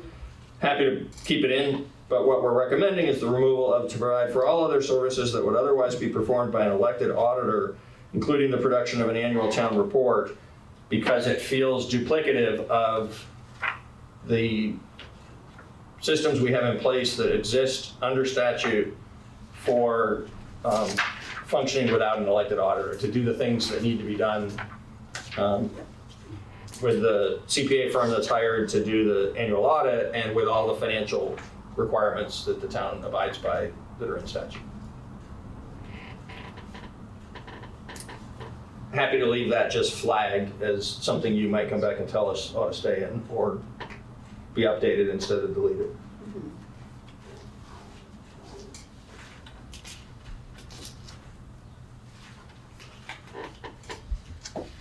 At V, which is to provide for the regulation and licensing of such activities as it deems necessary, and then it goes on and it has a fairly long list of different types of businesses. This is where, after review and multiple meetings between the spring and especially summer of 2024 into the fall, that on September 30th of 2024, we approved language that Hannah had brought to us that added the words "and taxation for the collection of revenue." And we want to underscore that this came after we gave consideration to language that appears in other charters, as well as to the potential of drafting much more complicated language ourselves that would be specific to Brattleboro, that would have spoken to potentially different types of revenue, as well as different methods of exercising the authority. And upon the advice of the attorneys, we came to the place that said simple is better here. Take an existing section of the town charter where there's already regulation and licensing authority over a bunch of different things, a very wide variety of activities that go on in the town, and add to that language that has been approved in charters, in at least a charter elsewhere in Vermont, that says, and taxation for the collection of revenue, so that we are able to, so that the select board would be able to exercise the authority to create new sources of revenue related to these functions. Okay. Oh, I'm sorry, Liz. So, the select board is quite keen on exploring all avenues of potential revenue, especially from the state and various taxations. And this list should just include very important areas such as gas stations and I just, we already have the authority for the meals and rooms tax, but is that covered in here? And all of the 1% tax is all commercial activity, really, the sales. So I just want to make sure that the existing types of economic development and tax revenue is included in this paragraph, as well as future ones that we might be contemplating, and that if we get the sign off from the state, we're halfway there in terms of getting a gas tax or any other, like for electric cars. So you might want to word it as something like electric consumption tax, some sort of thing that would include electric vehicles. Two things. I want to speak to the 1% local option taxes, the two different types that have been approved for Brattleboro, and how that relates to this. And then Hannah or somebody else. My recollection is that I know that the language was provided by Hannah. My recollection is that somebody else among y'all participated in the wrestling with the idea of keeping this simple instead of having it be complicated. It was Patrick. And it was Patrick and Bob. And Patrick and Bob Fisher together. Yeah, you're right. And I know we can talk about that. Yeah, so we should come back to that because, Liz, your suggestion, and then some, is where I was coming from and where some of the rest of us were coming from into this conversation. And the advice we received from Patrick and Bob that led to this language was not to try to reach out to these different places that are so significantly farther than current authority, but to build on current authority. And here's how the intent of that applies to this paragraph. The 1%, particularly the local action sales tax, I don't know whether or not there's anything in here that speaks to, there is this places where food is sold. So some establishments that are subject to rooms and meals, and probably all of these, unless there's anything in here that's exempted somehow under statute for the 1%, that 1% tax would apply to all this stuff because it's, they do sales and they collect the 1% and we get that. What this additional language would allow is, as part of the regulation and licensing authority that the town has, which we have over this, but we don't, for instance, have over gas stations and some other facilities in town. But in those places where we already have this authority, we would also now have the authority to impose taxation for the collection of revenue. So it's not too narrow, but it's also not as broad as it might be. And we could revisit the question of how broad to be on that, but you might want to first either have a conversation with Bob or look at what Bob and Patrick did. Yeah, It's interesting to me because we would really like to have some of these revenues. Yes. It's in the best interest of Brattleboro. Yes, absolutely. And if we can use the charter review to get at least partway there, Yes. we should. Yes. And so we might want to put it in this paragraph, or it might want to be its own tax revenue paragraph in some location, but the select board is very keen on this. Yep. And part of it was the state has to give us the authority. So we had this big conversation of if we put it in, we want to do all of this stuff, they're going to sit there and go, heck no. So it was kind of making the language so that opaque enough so that, yeah, and big and wide enough, so if we wanted to do a gas tax and someday they let us, we didn't want to stick our, it was this really, really interesting conversation. We had it over multiple meetings, I think, about how high do we stick our head up and they're gonna slam us down. So put something in that we can, and it was looking at other charters and how other people had done it to get what they wanted. Yeah. So we kept it as broad as we can because we're afraid if we put in, we want to do this, we're going to get slammed and they're going to take that right out. So, Hannah. Yeah, it's been a while. I don't really remember, but what Looking this back at actually that. says, and I mean, maybe part of the confusion is that there's this sort of like long list of some sort of obsolete things here, like itinerant vendors. It allows you to generate revenue on anything that you are that's also within your regulatory licensing power, which is anything that is necessary to secure the general welfare. So this is not limiting it to this list. Right. But like Yeah. we're just trying to sort of put this enabling language in as and have it not like deviate from what we already have, like Kate said, to sort of try and get it through here. But the things like the 1% local option tax are enabled by the state, which is why that's not referenced in the charter. So this would be revenue in addition to anything that's authorized at the state level. Great. Yeah. Well, I'll be happy to continue this conversation. I just want to make sure that if we can make any headway with the state through this process, being as opaque as necessary would be beneficial to them. Art? I think we can create our own fee schedules for whatever we want to under this. Our goal Is to get what we can. is what you and the current select board are working on, because in fact, for over a decade, select boards have been working on it. And so, by the name of, regional economic hub activity or home rule or other efforts that have been made in different ways at different times, municipalities are terribly handcuffed in Vermont in terms of raising revenue. And we're keen to that as well. This was the place we landed after really pretty thoroughly looking at how we might have done it more like how you originally described tonight. Because this gives us Well, an it's itemized nice list that- as a starting point, but also lets us sort of, push the boundaries of that.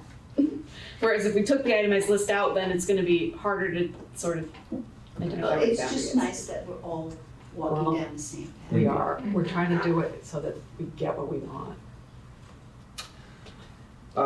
We're near the end of the select board piece.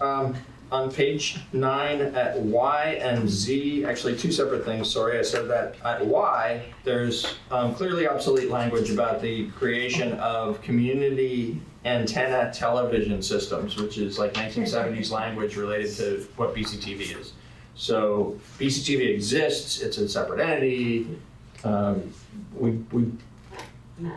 pretty sure at some point a lot of that stuff was superseded by state statute too, so. And actually, federal law that says that you can't regulate, municipalities can't regulate cable television, which these originally came in under. So yeah, it's just, this is obsolete and needs to go. That's two paragraphs there, the licensing and regulation paragraph as well as the responsibility granted herein paragraph. And then in the next section in Z, there's a long list of things that relate to primarily, but not exclusively. In fact, actually, what I was about to say isn't entirely true. It has a lot to do with like building inspection and Kate, you look like you want. Yeah, well, this is the thing, Z. All of Z is what Hillary Francis thinks we don't have to put in. Yeah.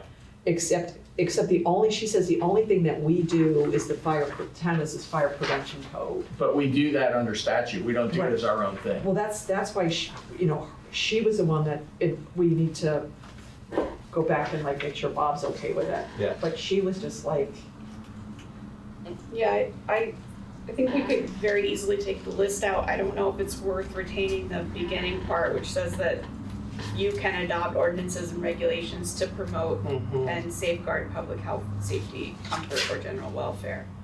I don't know if that is also. By the adoption of ordinances and regulations, sure. Can you come back to us to let us know yours and Bob's thinking on that? So, okay, thank you. This paragraph, this whole section, we just established like a demolition ordinance and all these things that are in the general welfare. So I would appreciate just expanding on, but keeping in the fact that we have this duty to the health, safety, and welfare. Yeah, which is also set forth in statute. So that's why this felt superfluous, because at one time the town had actually like a building code inspection. If a building was being constructed in town, there were town employees who did the inspection work instead of state employees. That's a long time ago, and most of this speaks to that kind of authority. But yes, point well taken about keep the reference to the general power, but get rid of all the superfluous references to how it might be exercised. now before we go on to town manager, we want to take like a 5-minute break. Is that okay? Sure. Oh, I think we're done. Yeah, we're done with select board, and town manager is going to be a much briefer conversation. Yeah. So happy to take a break. We'll take a quick break, and then we'll come back and do that in our calendar going forward. And we'll decide what we're doing. It's like your cards freezing here.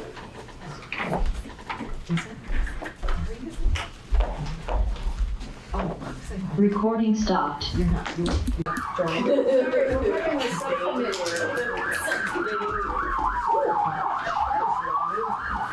Okay, now we're gonna move on to town manager, which is a shorter section, and then we just have some other things in revenue general, or whatever it is, financial stuff. So at Article 5, we make the same recommendation as for the header of it that we did with select board, because we're recommending some things that are not strictly speaking powers and duties of the select board, of the town manager. So we just recommended the article be called town manager. And we're recommending 3 new sections at the beginning. I'll read the language and describe why, and then a couple of changes to the list of responsibilities. This we had some conversation about previously also when we brought forward our report of other charters last summer, that there were some other charters that had what we thought was good example language that we might want to use in addressing this section of our charter. In particular, the first 2 speak to that. The appointment language comes verbatim from the town of Springfield charter, but I believe, I didn't write down which other places, but I believe it's in 3 or 4 different charters around the state, requiring that a minimum of 4 select board members vote in the affirmative to appoint a town manager, right? So you wouldn't ever appoint a town manager on a 3-2 vote. That is obviously a judgment call in terms of how important that might be. I can tell you from personal experience, as well as decades of observation, that managers who get appointed on bare majority vote of the board that they're going to have to be partners with and supervised by, that's a lot harder for that group of people to succeed at the task, which is not good for the community that they are serving. They're off, the manager's immediately off to out of the gate in a situation where, in our case, 2 of the 5 might be people who don't think the person should have been appointed and are going to kind of like prove it to me that you're up to this. And that's just not a healthy situation for the community. So this isn't something I had independently thought about, but when we did our research into other charters and I saw some places actually required that in order for a manager to get appointed, you need 4 or 5 of the select board members to agree. It can't be done on a 3-2 vote. That feels healthy to me. That feels like good protection for our community to make sure that the manager will always be appointed with a strong majority of board members supporting. Hannah and Liz.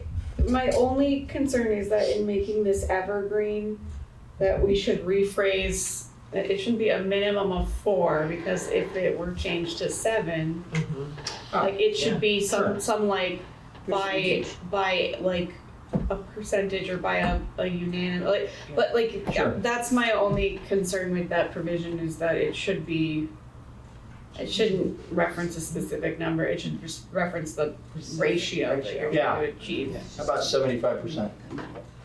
Liz?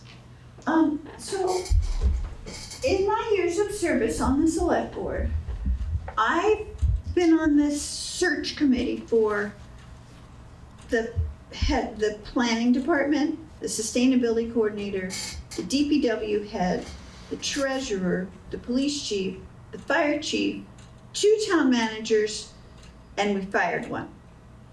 And the process is so interesting because the search committee always coalesces together. I've never been part of one that was split. And so while everything that Peter said is well taken, I just don't think that you should hamstring the board. Sometimes boards are difficult, not the candidates. And if you had the general majority of 3 to 5, people can get on with their work. I'm sure that it's going to be a very rare occasion that it would be less than a unanimous vote, because it's a process that really always does coalesce. And I see Peter shaking his head, yes. But I don't think you should hamstring the board by making it more difficult to hire somebody when you need to. Okay. I don't disagree, other than the place you landed. I think your description is correct, that this would be very rare. Again, I've seen the implications of that, and it might be because there's a board that isn't functioning well, and for lack of a better phrasing, there's 2 curmudgeons, and you can't make me. But that's a situation that needs to get addressed. Or again, my observation, and in one case personal experience, is that getting hired into that kind of a circumstance is an extremely, the expectation that the manager you're hiring is going to develop an effective working relationship with the 5 people, which, as you know, is really important. Boards will disagree with one another. Board members will disagree with one another. Part of the art of being effective as a town manager is helping board members who are disagreeing with each other to find a way to work together for the good of the town. And this language would make it harder in those moments when there's a lot of divisiveness. And my perspective, and we might just disagree, is in those moments, we want to make it harder. We want to force the town into a situation where they've got to find some common ground to move forward that usually comes naturally. But when it's not coming naturally, the question for us is, do we want to force it to be necessary to give a better likelihood of the relationship moving forward successfully, or do we want to enable that the 3 can hire somebody and move on? My one concern after hearing what both of you have said is that even if this is well intended, of like, you should all agree that it could be weaponized by 1 or 2 select board members in a way that would make it actually, it would just be sort of handcuffing the select board when the intent is that it's like, you should try and agree, and it seems like that's sort of the case most of the time, but that would be my one concern after hearing more, that this could be used rather than as a like aspirational thing, as a weaponized thing. Yeah, because you're gonna have two people that are just gonna say no, cycle through 10 candidates because they just wanna be, Because we've seen that happen. yeah, Not here, but. Yeah. it happens other places, in other circumstances. Yeah, yeah, I buy that. Reluctantly, yeah, we can strike the part about the minimum of 4. yeah. In that I case, am reluctant for the reasons I've said, but I won't belabor them. I think it's, in that case, I think appropriate we should just concern. strike the whole thing because it's by statute that the select board appoints. I think it needs to be there because it seems weird to me that we don't have it laid out specifically in our charter that the select board appoints a town manager. It's probably because it's already a law. I know, but you know what I mean, there's, I don't know. I think it should be there without just Yeah, from moving from 4 to 3. yeah, there's just something that's, I think, needs to be, even though it's already a state statute, I just think there's something in our charter that makes it, that everybody gets it, that it's the select board that does it.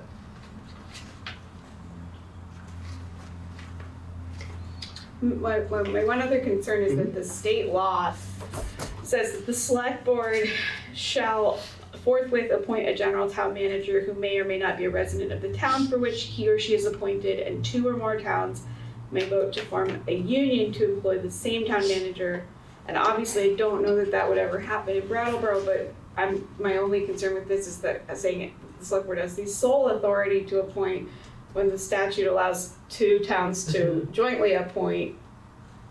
Like, again, it's sort of like, we're never gonna share our town manager because we're a big enough town that we need our own, but that's my one concern is with, like, should it just say they shall have the authority and not the sole authority to make it broader? Yeah. So But you're this just taking the board, Modifiers that Hannah doesn't. Right. Yeah, I don't like adjectives. Right, so the select board has we're the back to authority. that. select board Has has the authority to appoint a town manager. Period. So, Do you have a problem with that, Peter? sorry, yeah, I'm not gonna argue that we ought to keep it with sole authority, but if we take out sole, I don't see the point in saying it. That they have the authority, that I mean, that is plain in statute, and, But isn't it, say this, Hannah, like, if it's 2 towns doing it, it is our town, it's the town. In this case, it's not the people that get to decide that they're gonna, you know, get together with another town and That's the hire, point. a town manager. It's still the sole authority of the Brattleboro Select Board to decide who's the town manager in Brattleboro, whether that person is shared with Putney. There's still, But it's a their joint authority. decision of those 2 boards.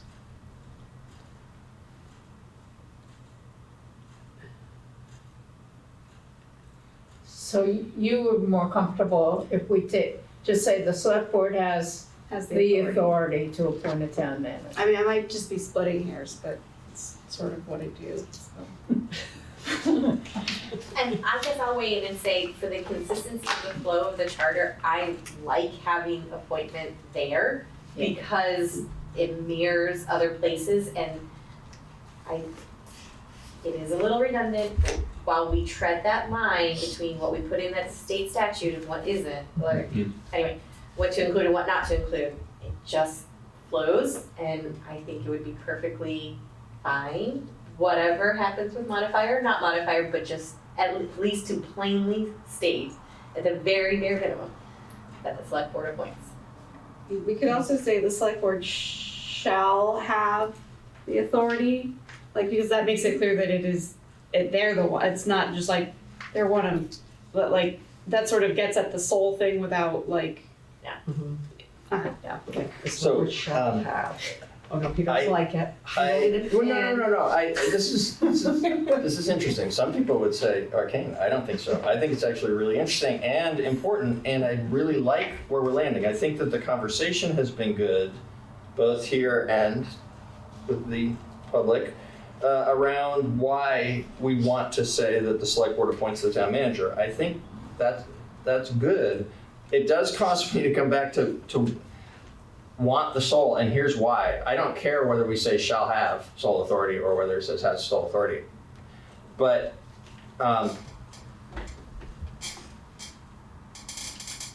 even if the Putney Brattleboro possibility ever were pursued, and I think we can all agree that it's like all but unimaginable that it could happen. It's legally allowed, but it's legally allowed so that places like Newfane and Townsend might do it, not that a town like Brattleboro would do it to begin with, even though we would have the authority to. More important than that, and what would actually be of impact to people understanding our charter and our governance, is the potential that there might be confusion about, so the select board has the authority, or shall have the authority, to appoint a town manager. Doesn't tell me that it has the sole authority. Doesn't tell me that there's nobody else that gets to have a say or whatever. And that's a really super important decision to have there be any potential confusion on. And I could be wrong about this and be happy to admit that if I am, but it seems like even in that most extraordinarily unlikely thing of a Brattleboro-Putney partnership on hiring a town manager, and I think this is what you were saying, Kate, a few minutes ago, that the Brattleboro Select Board would have the sole authority to appoint Brattleboro's participation in that. Putney Select Board couldn't impose on Brattleboro Select Board a town manager for Brattleboro. Right. If the two parties would have to agree that it's going to be partnership and might therefore need to coordinate around the hiring, but the Brattleboro Select Board would be the sole authority of determining who Brattleboro's town manager is going to be, because they wouldn't have to take Putney's choice if there was a difference of opinion. So it just, if we keep the section in at all, it feels to me like declaring unequivocally the select board, and only the select board, is who appoints the town manager. And it's also useful to help people understand the form of government, because we understand it now because we've been working on this thing for 3 years, and there are people who understand it in town.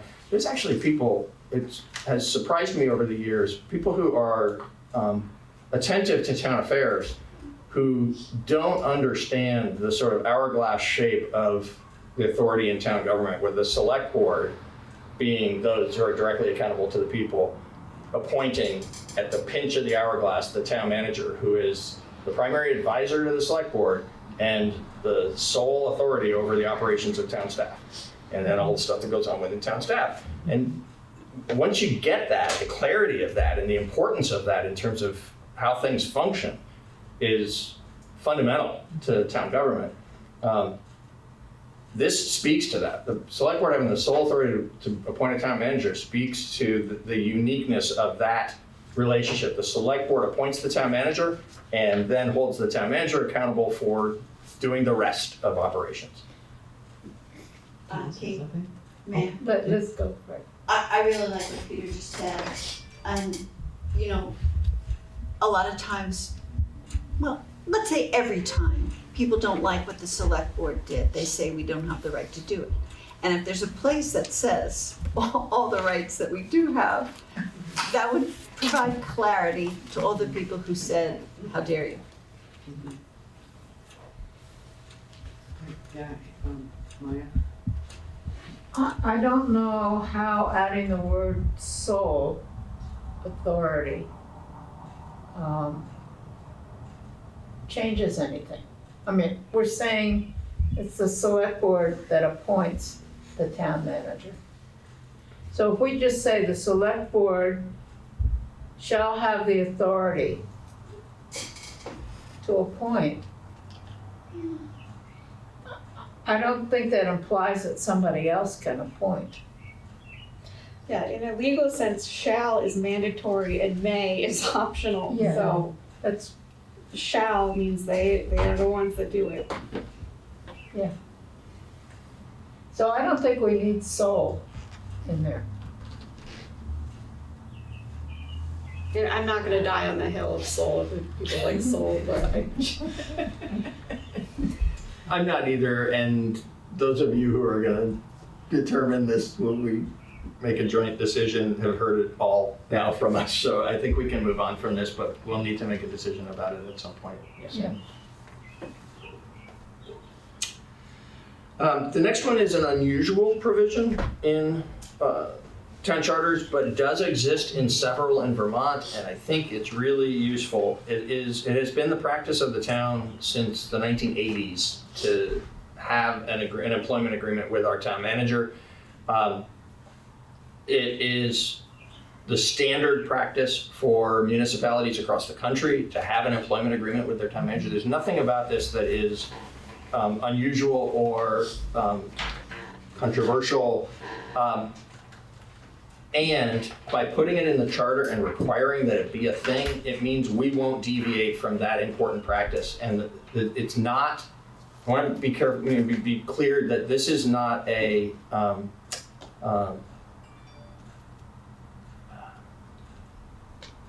but I'm sorry, the vocabulary isn't coming to me. This is an important, it is important that there be an employment agreement, which is why I think it's important that we say that there has to be one. It is important that there be an employment agreement because, again, of the uniqueness of the town manager's role and responsibility in town government. The select board needs to be able to remove a town manager when it's time to remove a town manager, when circumstances are such that the board decides it's time to move on. And the board having that authority and being able to do it without leaving the town manager and whatever family they might have completely unprotected, that the circumstances that maybe the town manager contributed substantively to, or maybe have to do with the politics around them rather than with their own performance, it can be both, can lead to circumstances where really for the good of the operation of the community, it's important to make that change. And if you make it suddenly without any kind of legal document that says this is how it's going to go when that moment comes, the town manager, it can be left in an untenable situation, which often, when there isn't an agreement in place, leads to litigation between the fired town manager and the community, because the fired town manager is left without a way to make a living overnight in circumstances that may be beyond their control. And so it's in the town's best interest and the manager's best interest that there be an employment agreement. Town of Brattleboro has recognized that for 40 years. And I think it's a good example we've seen from other people putting it into their charter that we ought to put it into ours. It also incidentally speaks to just like the expectations of the relationship between the town manager and the town as the employer. But most importantly, it provides that protection in the moment when there's like things have gone sideways and there's that unfortunate action that needs to be taken. Okay. Number 3 is something we thought would be useful to be really clear, since we have other language that is telling the select board, you got to stay out of things that are the town manager's authority. We thought it'd be useful to have a counterbalance in the town manager section that says you have to do what the select board tells you to do, so long as they're not acting illegally. If what they're doing is not reserved for you and your authority as town manager, then they, as the select board of the town, get to direct you.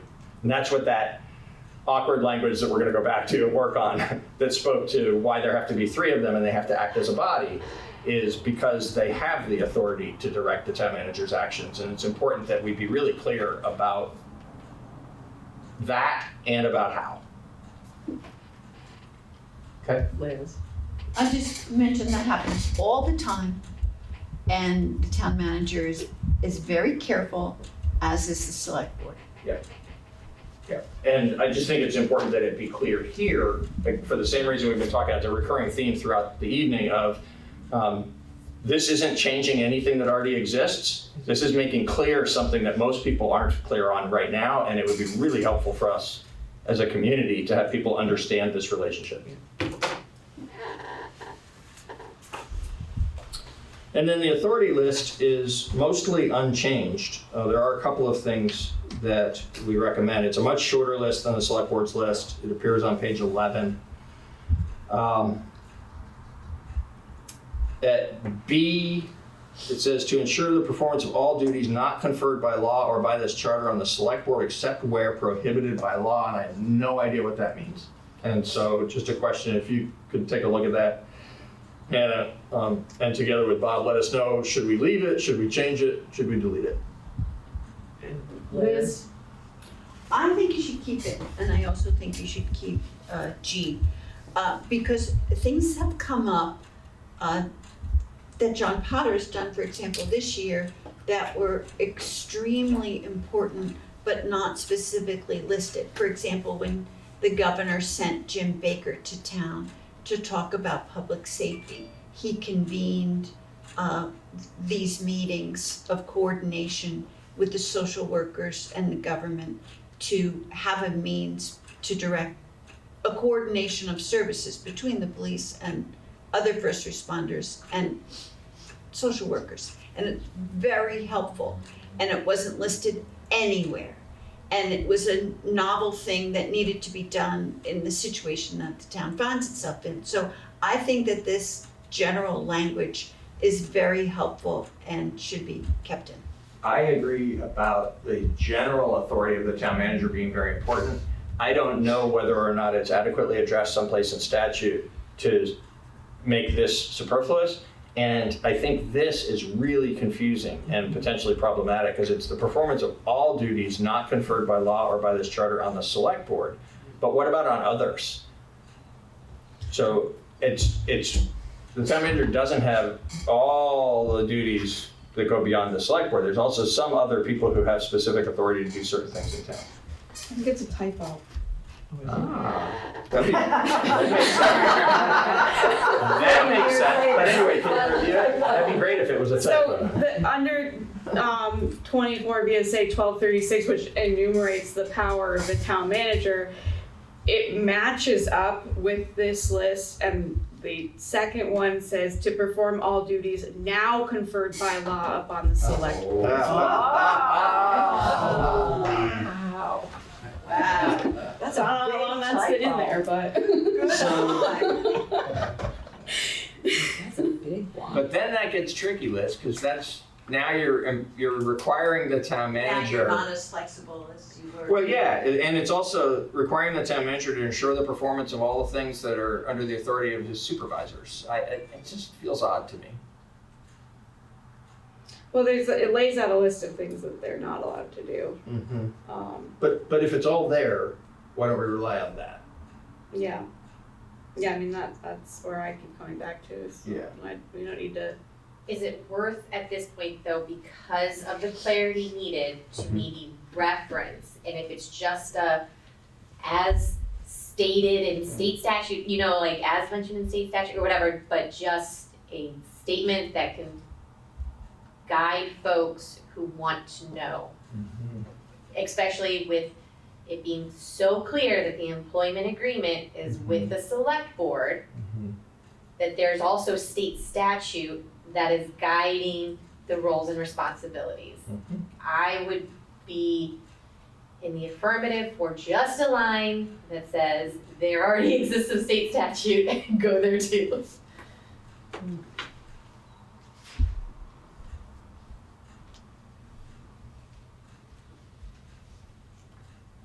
Are we just talking about B now, or are we talking Yeah, we're about talking all? about. I mean, this whole list No. We're This talking whole about. list is literally- asking This you. is Yeah. A through J, but Yeah. the list in here is 1 through 10, which is the same number of things. Interesting. Why don't we So come I back don't, to I this? think, and I think in any event, we should not be taking out some of these and not the others. Well, that's it, that was my question, are we talking Fair. about all of them are in That's state fair. statute? So they all are, Yeah. Okay. yeah, so we need to figure out what we're gonna do. I'm sorry, are you taking them all out or keeping Well, them? We're gonna revisit it and get some We are gonna take out J. legal advice, but Yeah, Yes, Jay. we know that. yeah, and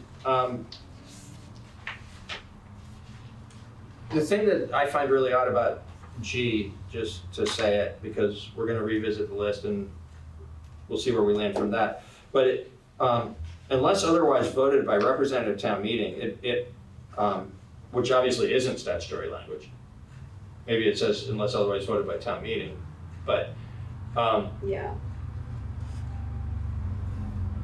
we're back to form of government and clarity around roles. It's like any money, yeah, exactly. Any money that's appropriated in a legal manner, whether, you know, in the like narrow area of a particular article at town meeting or by actions of the select board, it's the town manager's job to implement those actions. And this idea that it's responsibility for the special appropriations of the town unless otherwise voted by representative town meeting seems really odd. So, with those things noted, if you could huddle with Bob around, you know, if we're playing with fire to mess with this at all, then maybe what we ought to do is just make a reference to it. Well, I will amend what I said because the article for town manager is so short anyway. To remove, if we're defining something like the select board shall have the authority to appoint, like, just, it's okay to leave it in. Yeah. But correct a typo that who knows how long it went back, that it exists. Yeah. I'm gonna advocate for taking the list out because as I look at this more, one of these enumerated powers has been repealed. So that is why having this language that mirrors state statute is a bad idea, but the better course of action would be to just reference it. Sure. If something isn't in state statute, but we want to enumerate it, can we do that? Yeah, but then you're getting into this thing where your charter doesn't match up with state law and that can and does happen, but we're trying to eliminate those incongruities as much as possible. Let's take another look at this section. I think we should consider, for the reason that we have added some specific language that is our own intent, I think we should consider having a list, and now that we know that it's running parallel to something that's been repealed from state law, I think we should. Just one of them. Oh, one of them. I think it's F. Okay. Well, can't we say that we want them to do it? Even if Yes, it's not that's in my state point, is statute? we should decide which ones of these we think are still applicable, and we should ask ourselves a question that we didn't, or at least I didn't, which is, should there be anything else named here? I do think it's important that there be a catch-all that speaks to anything else authorized, blah, blah, blah, or anything else that's legal, you know, under the laws of the state of Vermont and this charter, or whatever would be the appropriate lawyer's language. But there probably ought to be a last item that is the catch-all item that might replace B or might not once you've looked into B. But let's, when we get back to looking at this again, let's have an idea that what we're looking for is keeping the ones we think are important and potentially naming one or more additional that we think are important.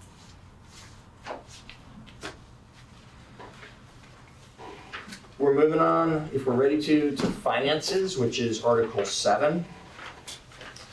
And here, with the exception, I'm gonna do this if you forgive me, in reverse order of the changes. They're all on pages 12 and 13. I want to go to 13 first because of the more complicated one that requires more explanation is at the beginning of the article. Under capital expenditures, up until now, finances has gone straight into capital expenditures, which didn't really make sense to me, honestly. There are some other things that come after that are not unimportant, and we're not recommending changes there, although we do call out a couple of areas where we aren't sure that we really need these things because it's probably safer just to travel under statute. So look forward to getting some additional advice on that and having a discussion another night about it. But we've already decided to remove the Capital Grant Review Board because it's obsolete, it hasn't met in years, and it doesn't serve a useful purpose.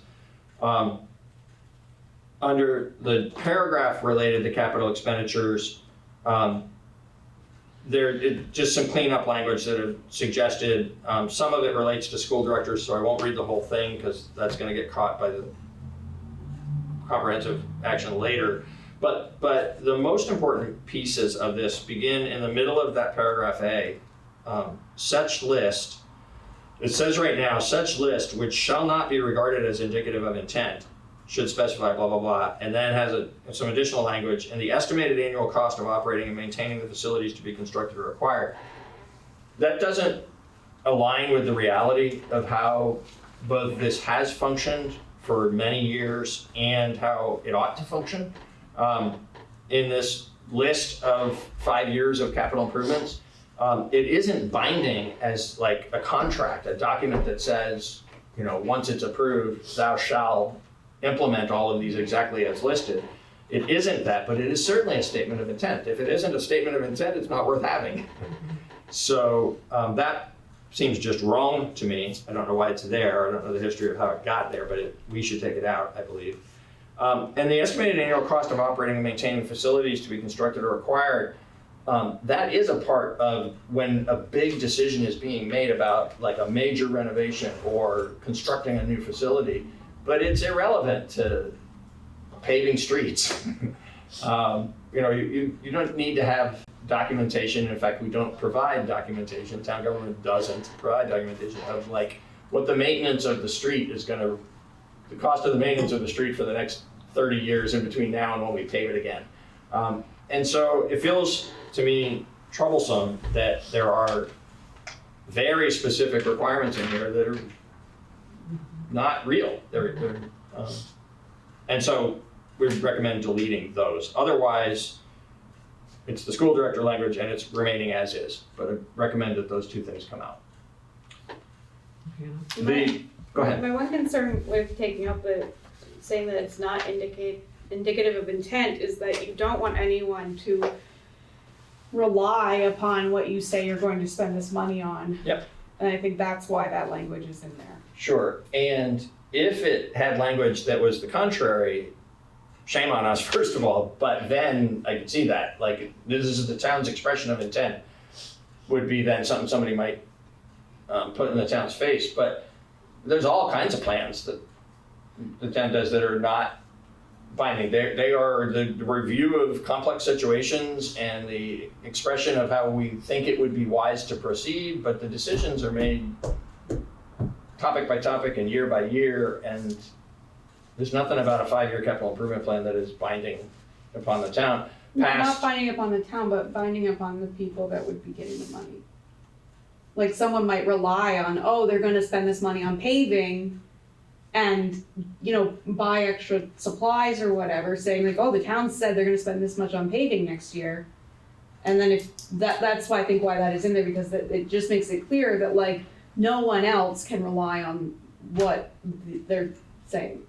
I think the word possible gives you that out. What's that? I think the word possible in here in both places gives you an out. Yeah, specify possible and preferred methods of financing such capital expenditure. But this isn't like something, this is just like an outline of, okay, for the next 5 years, we're gonna do It also X, says, Y, and Z. I'm sorry. No, I'm sorry. Okay.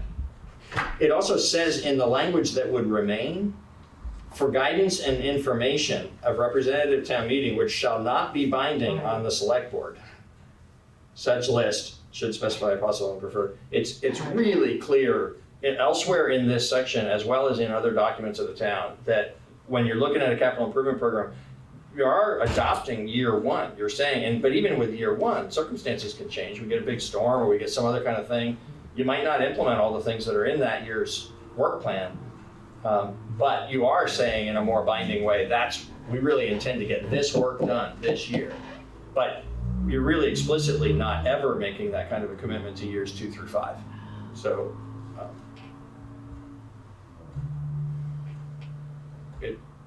but at the same time, it is your expression of intent. It's not your expression of guarantee, but it's your expression of intent.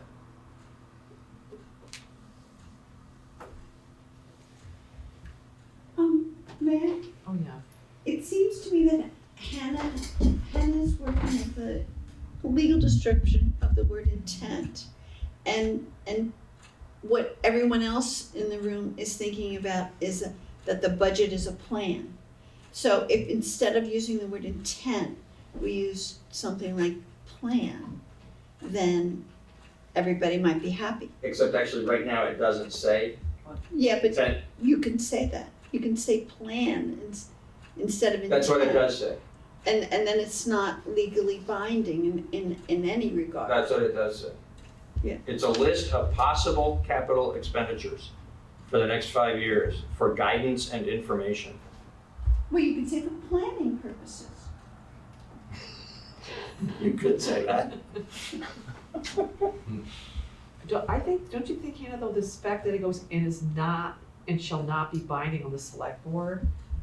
But I'm not talking about it being binding on the select board, I'm talking about someone who is on this list of, because it says the list specifies possible and preferred methods of financing, like that someone, like that some of the, like that someone else, not the voters, not the select board, someone who is looking at this as like, oh, a vendor or like a contractor, that it's legalese that I actually, in this case, think is worth retaining, but I'm not gonna die on that hill, I know, but it just is one of those things where you're taking a belt and suspenders approach.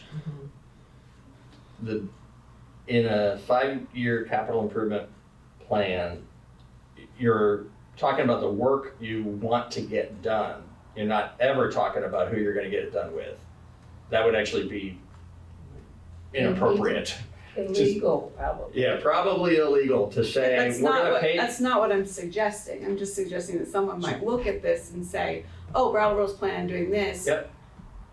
I might wanna set myself up to be able to, bid on that when it's available. Or Sure. Like, I'm not saying that we're gonna list out who it would be, or that would even be appropriate.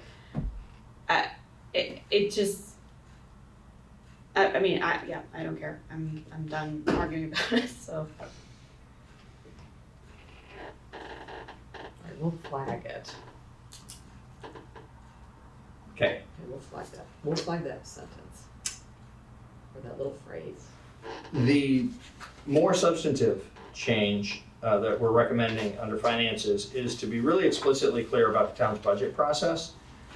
It is not uncommon in other charters that these kinds of steps are laid out to make it really clear about who's responsible for which pieces of the budget as it moves along from the initial ideas to become an adopted budget.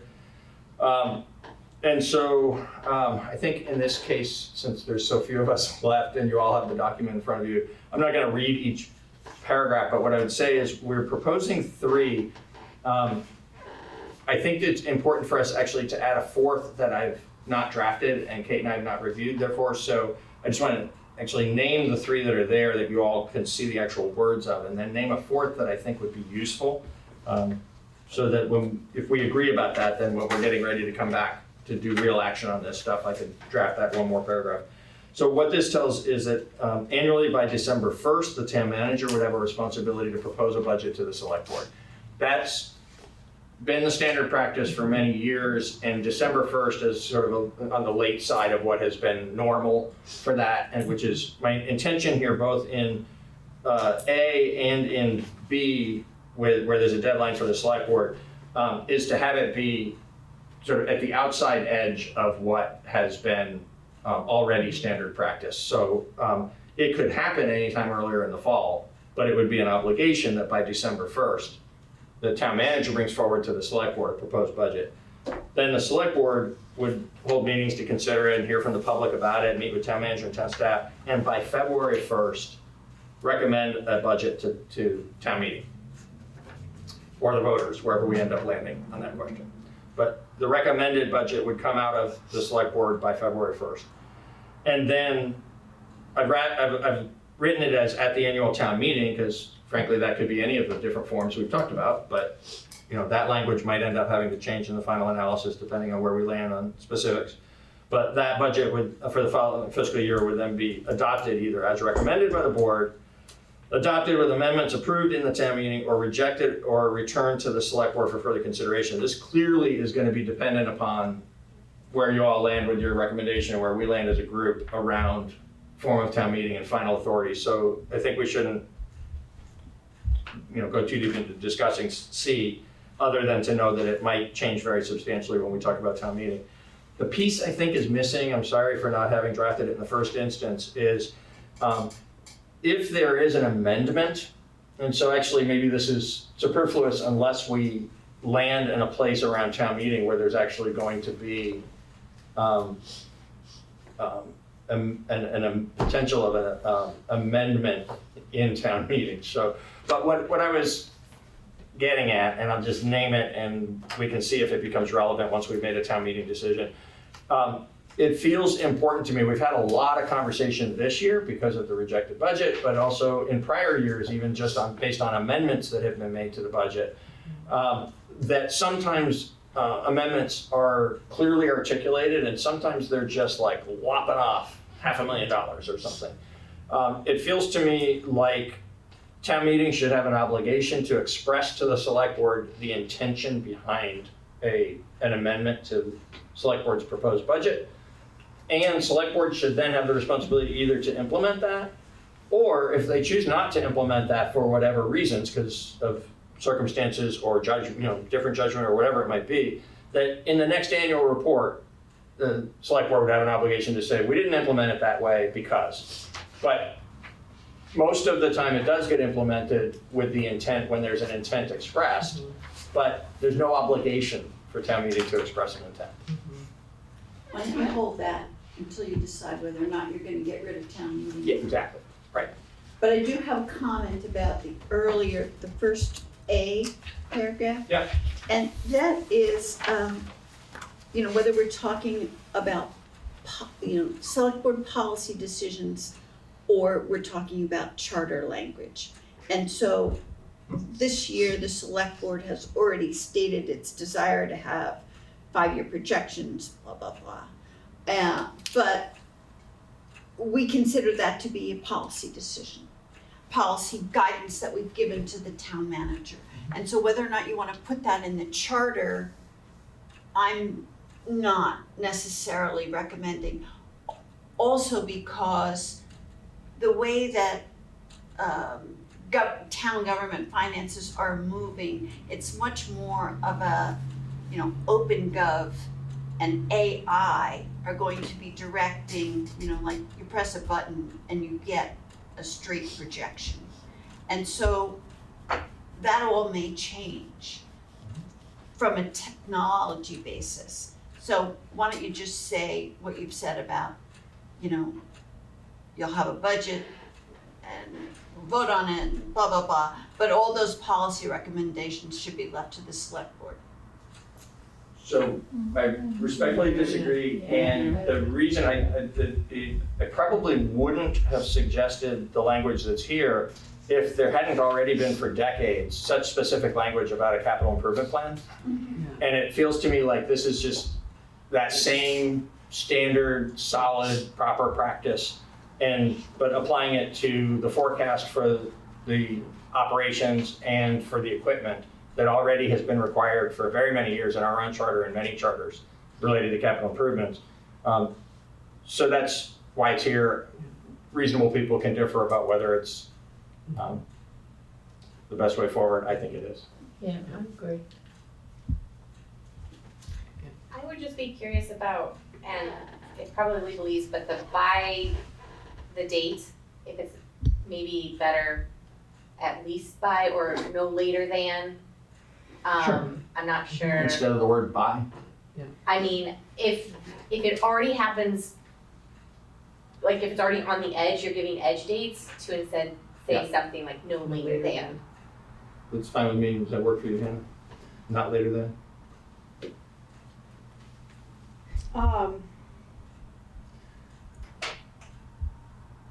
Yeah, I mean, I would say, yeah, yeah, I can't think anymore.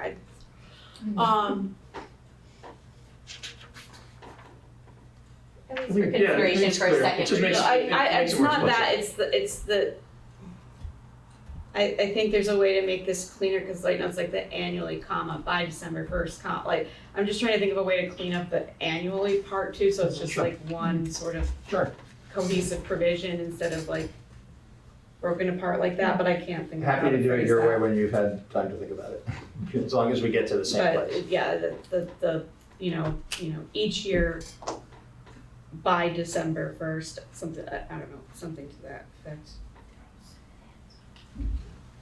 That's all we had.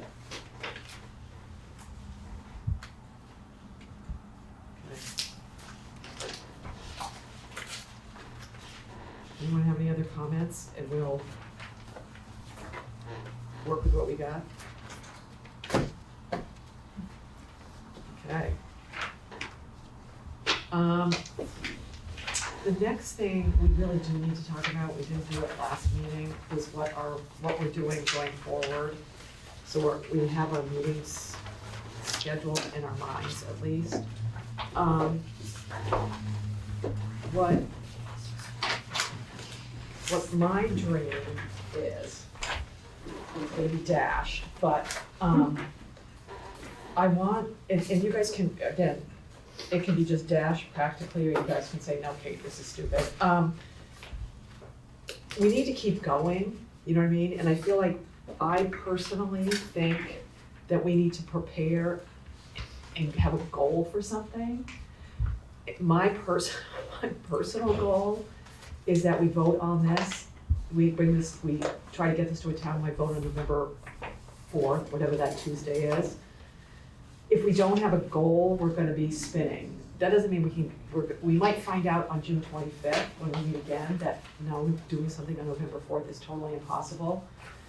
But I would like to be able to at least, you know, right now we have this thing I put in front of everybody. The Tuesday, Thursdays in July, August, September, October, November, December. July 10th is an unavailable date here. So my big question is, and I don't wanna wait until June 25th to go through with Jessica, what are the dates that are available and have you go to BCTV, you know what I mean?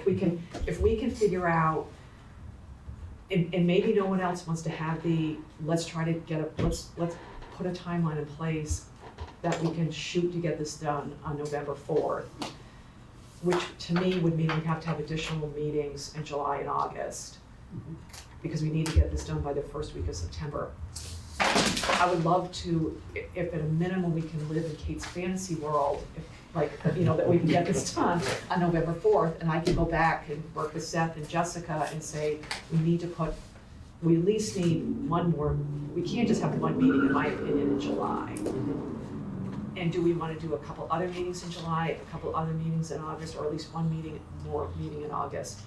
What I also would like to do is for you folks to authorize Maya and I to go talk to John Potter and get ourselves at least tentatively on a select board agenda in July. After the June 25th meeting, we can go in July and all of us at least give an update one way or another.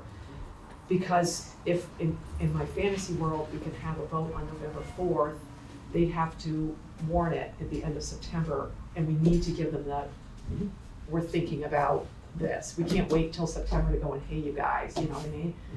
So I think my hope is or to figure out tonight is how many meetings are people willing to have in July and August, in the hopes that, or we can set some meetings, or I can get some dates where people think they can do it. I can talk to Jessica and Seth and BCTV, and then on June 25th, we can say, we think we can get this done, here are the dates. I don't wanna wait till June 25th, basically, to go through a calendar and pick dates. And, because that, I think we need to meet way more than 5 more times before, or 6 more times, or however many it would be before we could be on the select board meeting. Yeah. So, yes. I mean, I think we should, I think we just need to say let's shoot for this and then see if those dates are available. Maybe it's every Thursday or, I don't know. Yeah, because I think, and again, we'll know more on June 25th. My hope is on June 25th, we'll have some kind of something that we can all go, yeah, this sounds really good. No pressure. We can figure this out. Just kidding. You know what I mean? Yeah. I'm not putting all the pressure on you, I'm putting it on all of us. But I think we have to get this done. Mhm. And if we don't get it done, I mean, obviously we can do a vote in December, but it makes it better. So if we're all willing to look at our calendars, whether we wanna do it now or we can do it via email, to look at what other days in July and August and September or whatever we wanna look at for right now. And we know July 10th doesn't work for this room. And we have July 17th works for this room, but I don't know if there are other dates in July. When we ruled out the 3rd because it's the day before the 4th.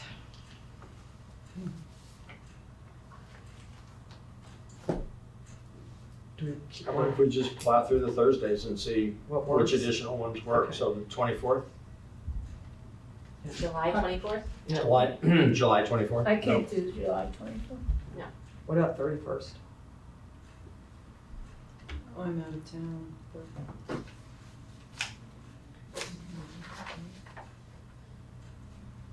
Do we want to?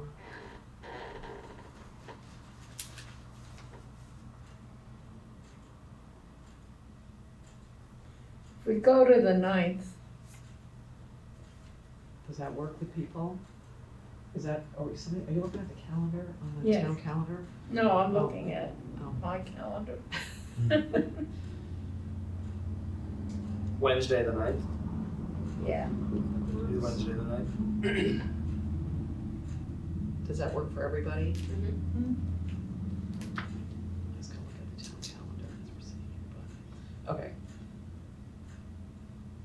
Okay. If you needed to And- throw another one on, why not look A at? Thursday the 31st? Oh, I was gonna say July 2nd. That's another Wednesday. And then that would put us almost weekly.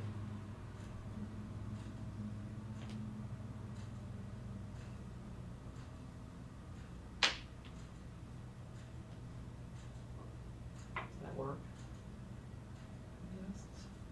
For me? Okay.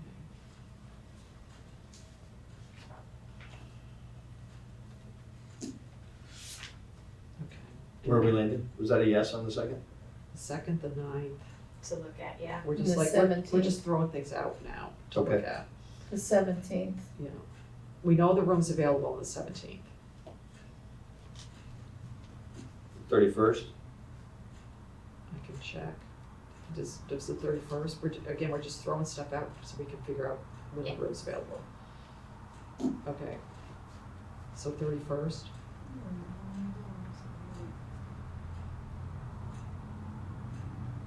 I'm not here on the 31st, but Okay. Oh, that's okay. no, it's not. Yes, you have to be here. So the 31st doesn't work. It does not work?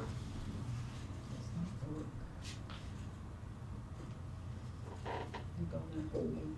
What about the 14th of August? August 14th. Does that work for people? Yes. Okay.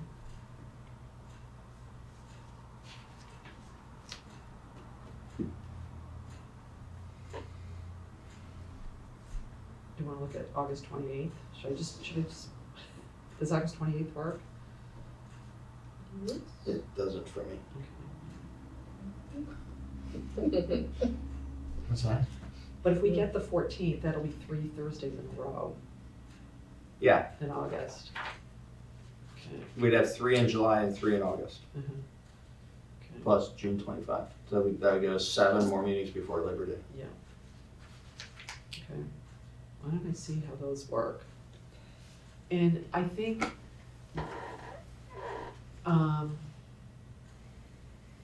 you know, the big thing is gonna be the annual town meeting thing. And then I think we have to just, like, go through the charter from start to finish again, just to, because there's still some topics that don't involve RTM that we need to make decisions on. But I think, I am still hopeful that we can power through it and do it.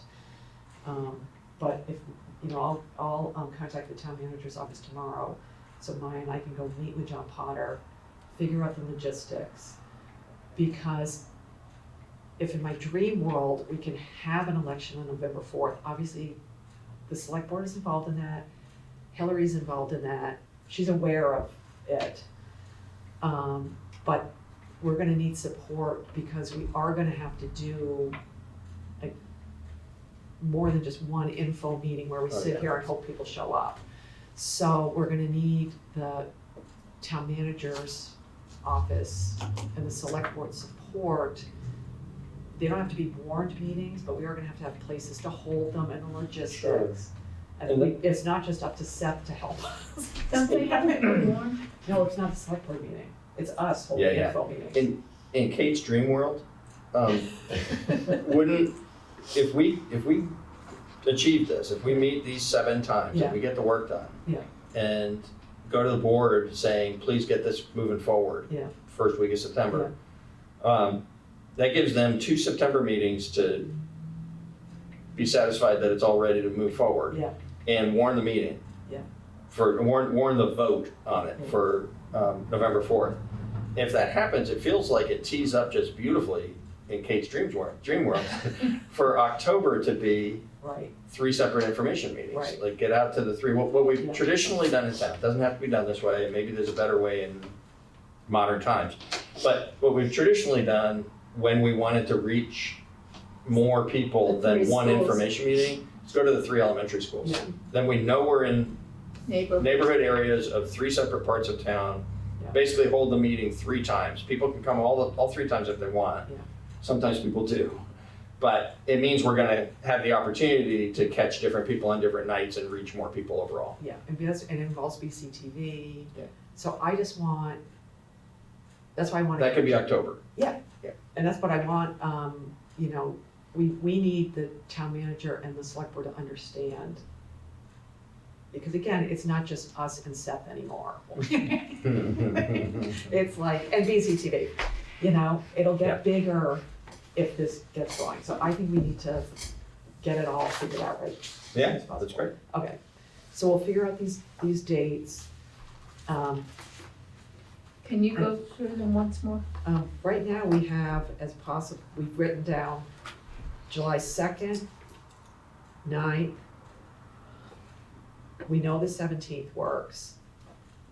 We know August 7th works. And so we're gonna look at August 14th, and we know August 21st works. Okay. And then we'll works for this room. I don't know if I have to check with BCTV. Okay, so does that sound good? Then we'll, June 25th, we'll know more about, but if we can get on the select board agenda for July, one of those July meetings, I think we need to, whoever can be there. Okay. Anyone have anything else? Anyone have anything else? Did I say anyone else? Anything else? Motion to adjourn? Joy moves to adjourn. All those in favor say aye. Aye. Thank you. I'm never gonna agree that we can meet after I've been to another meeting. I've been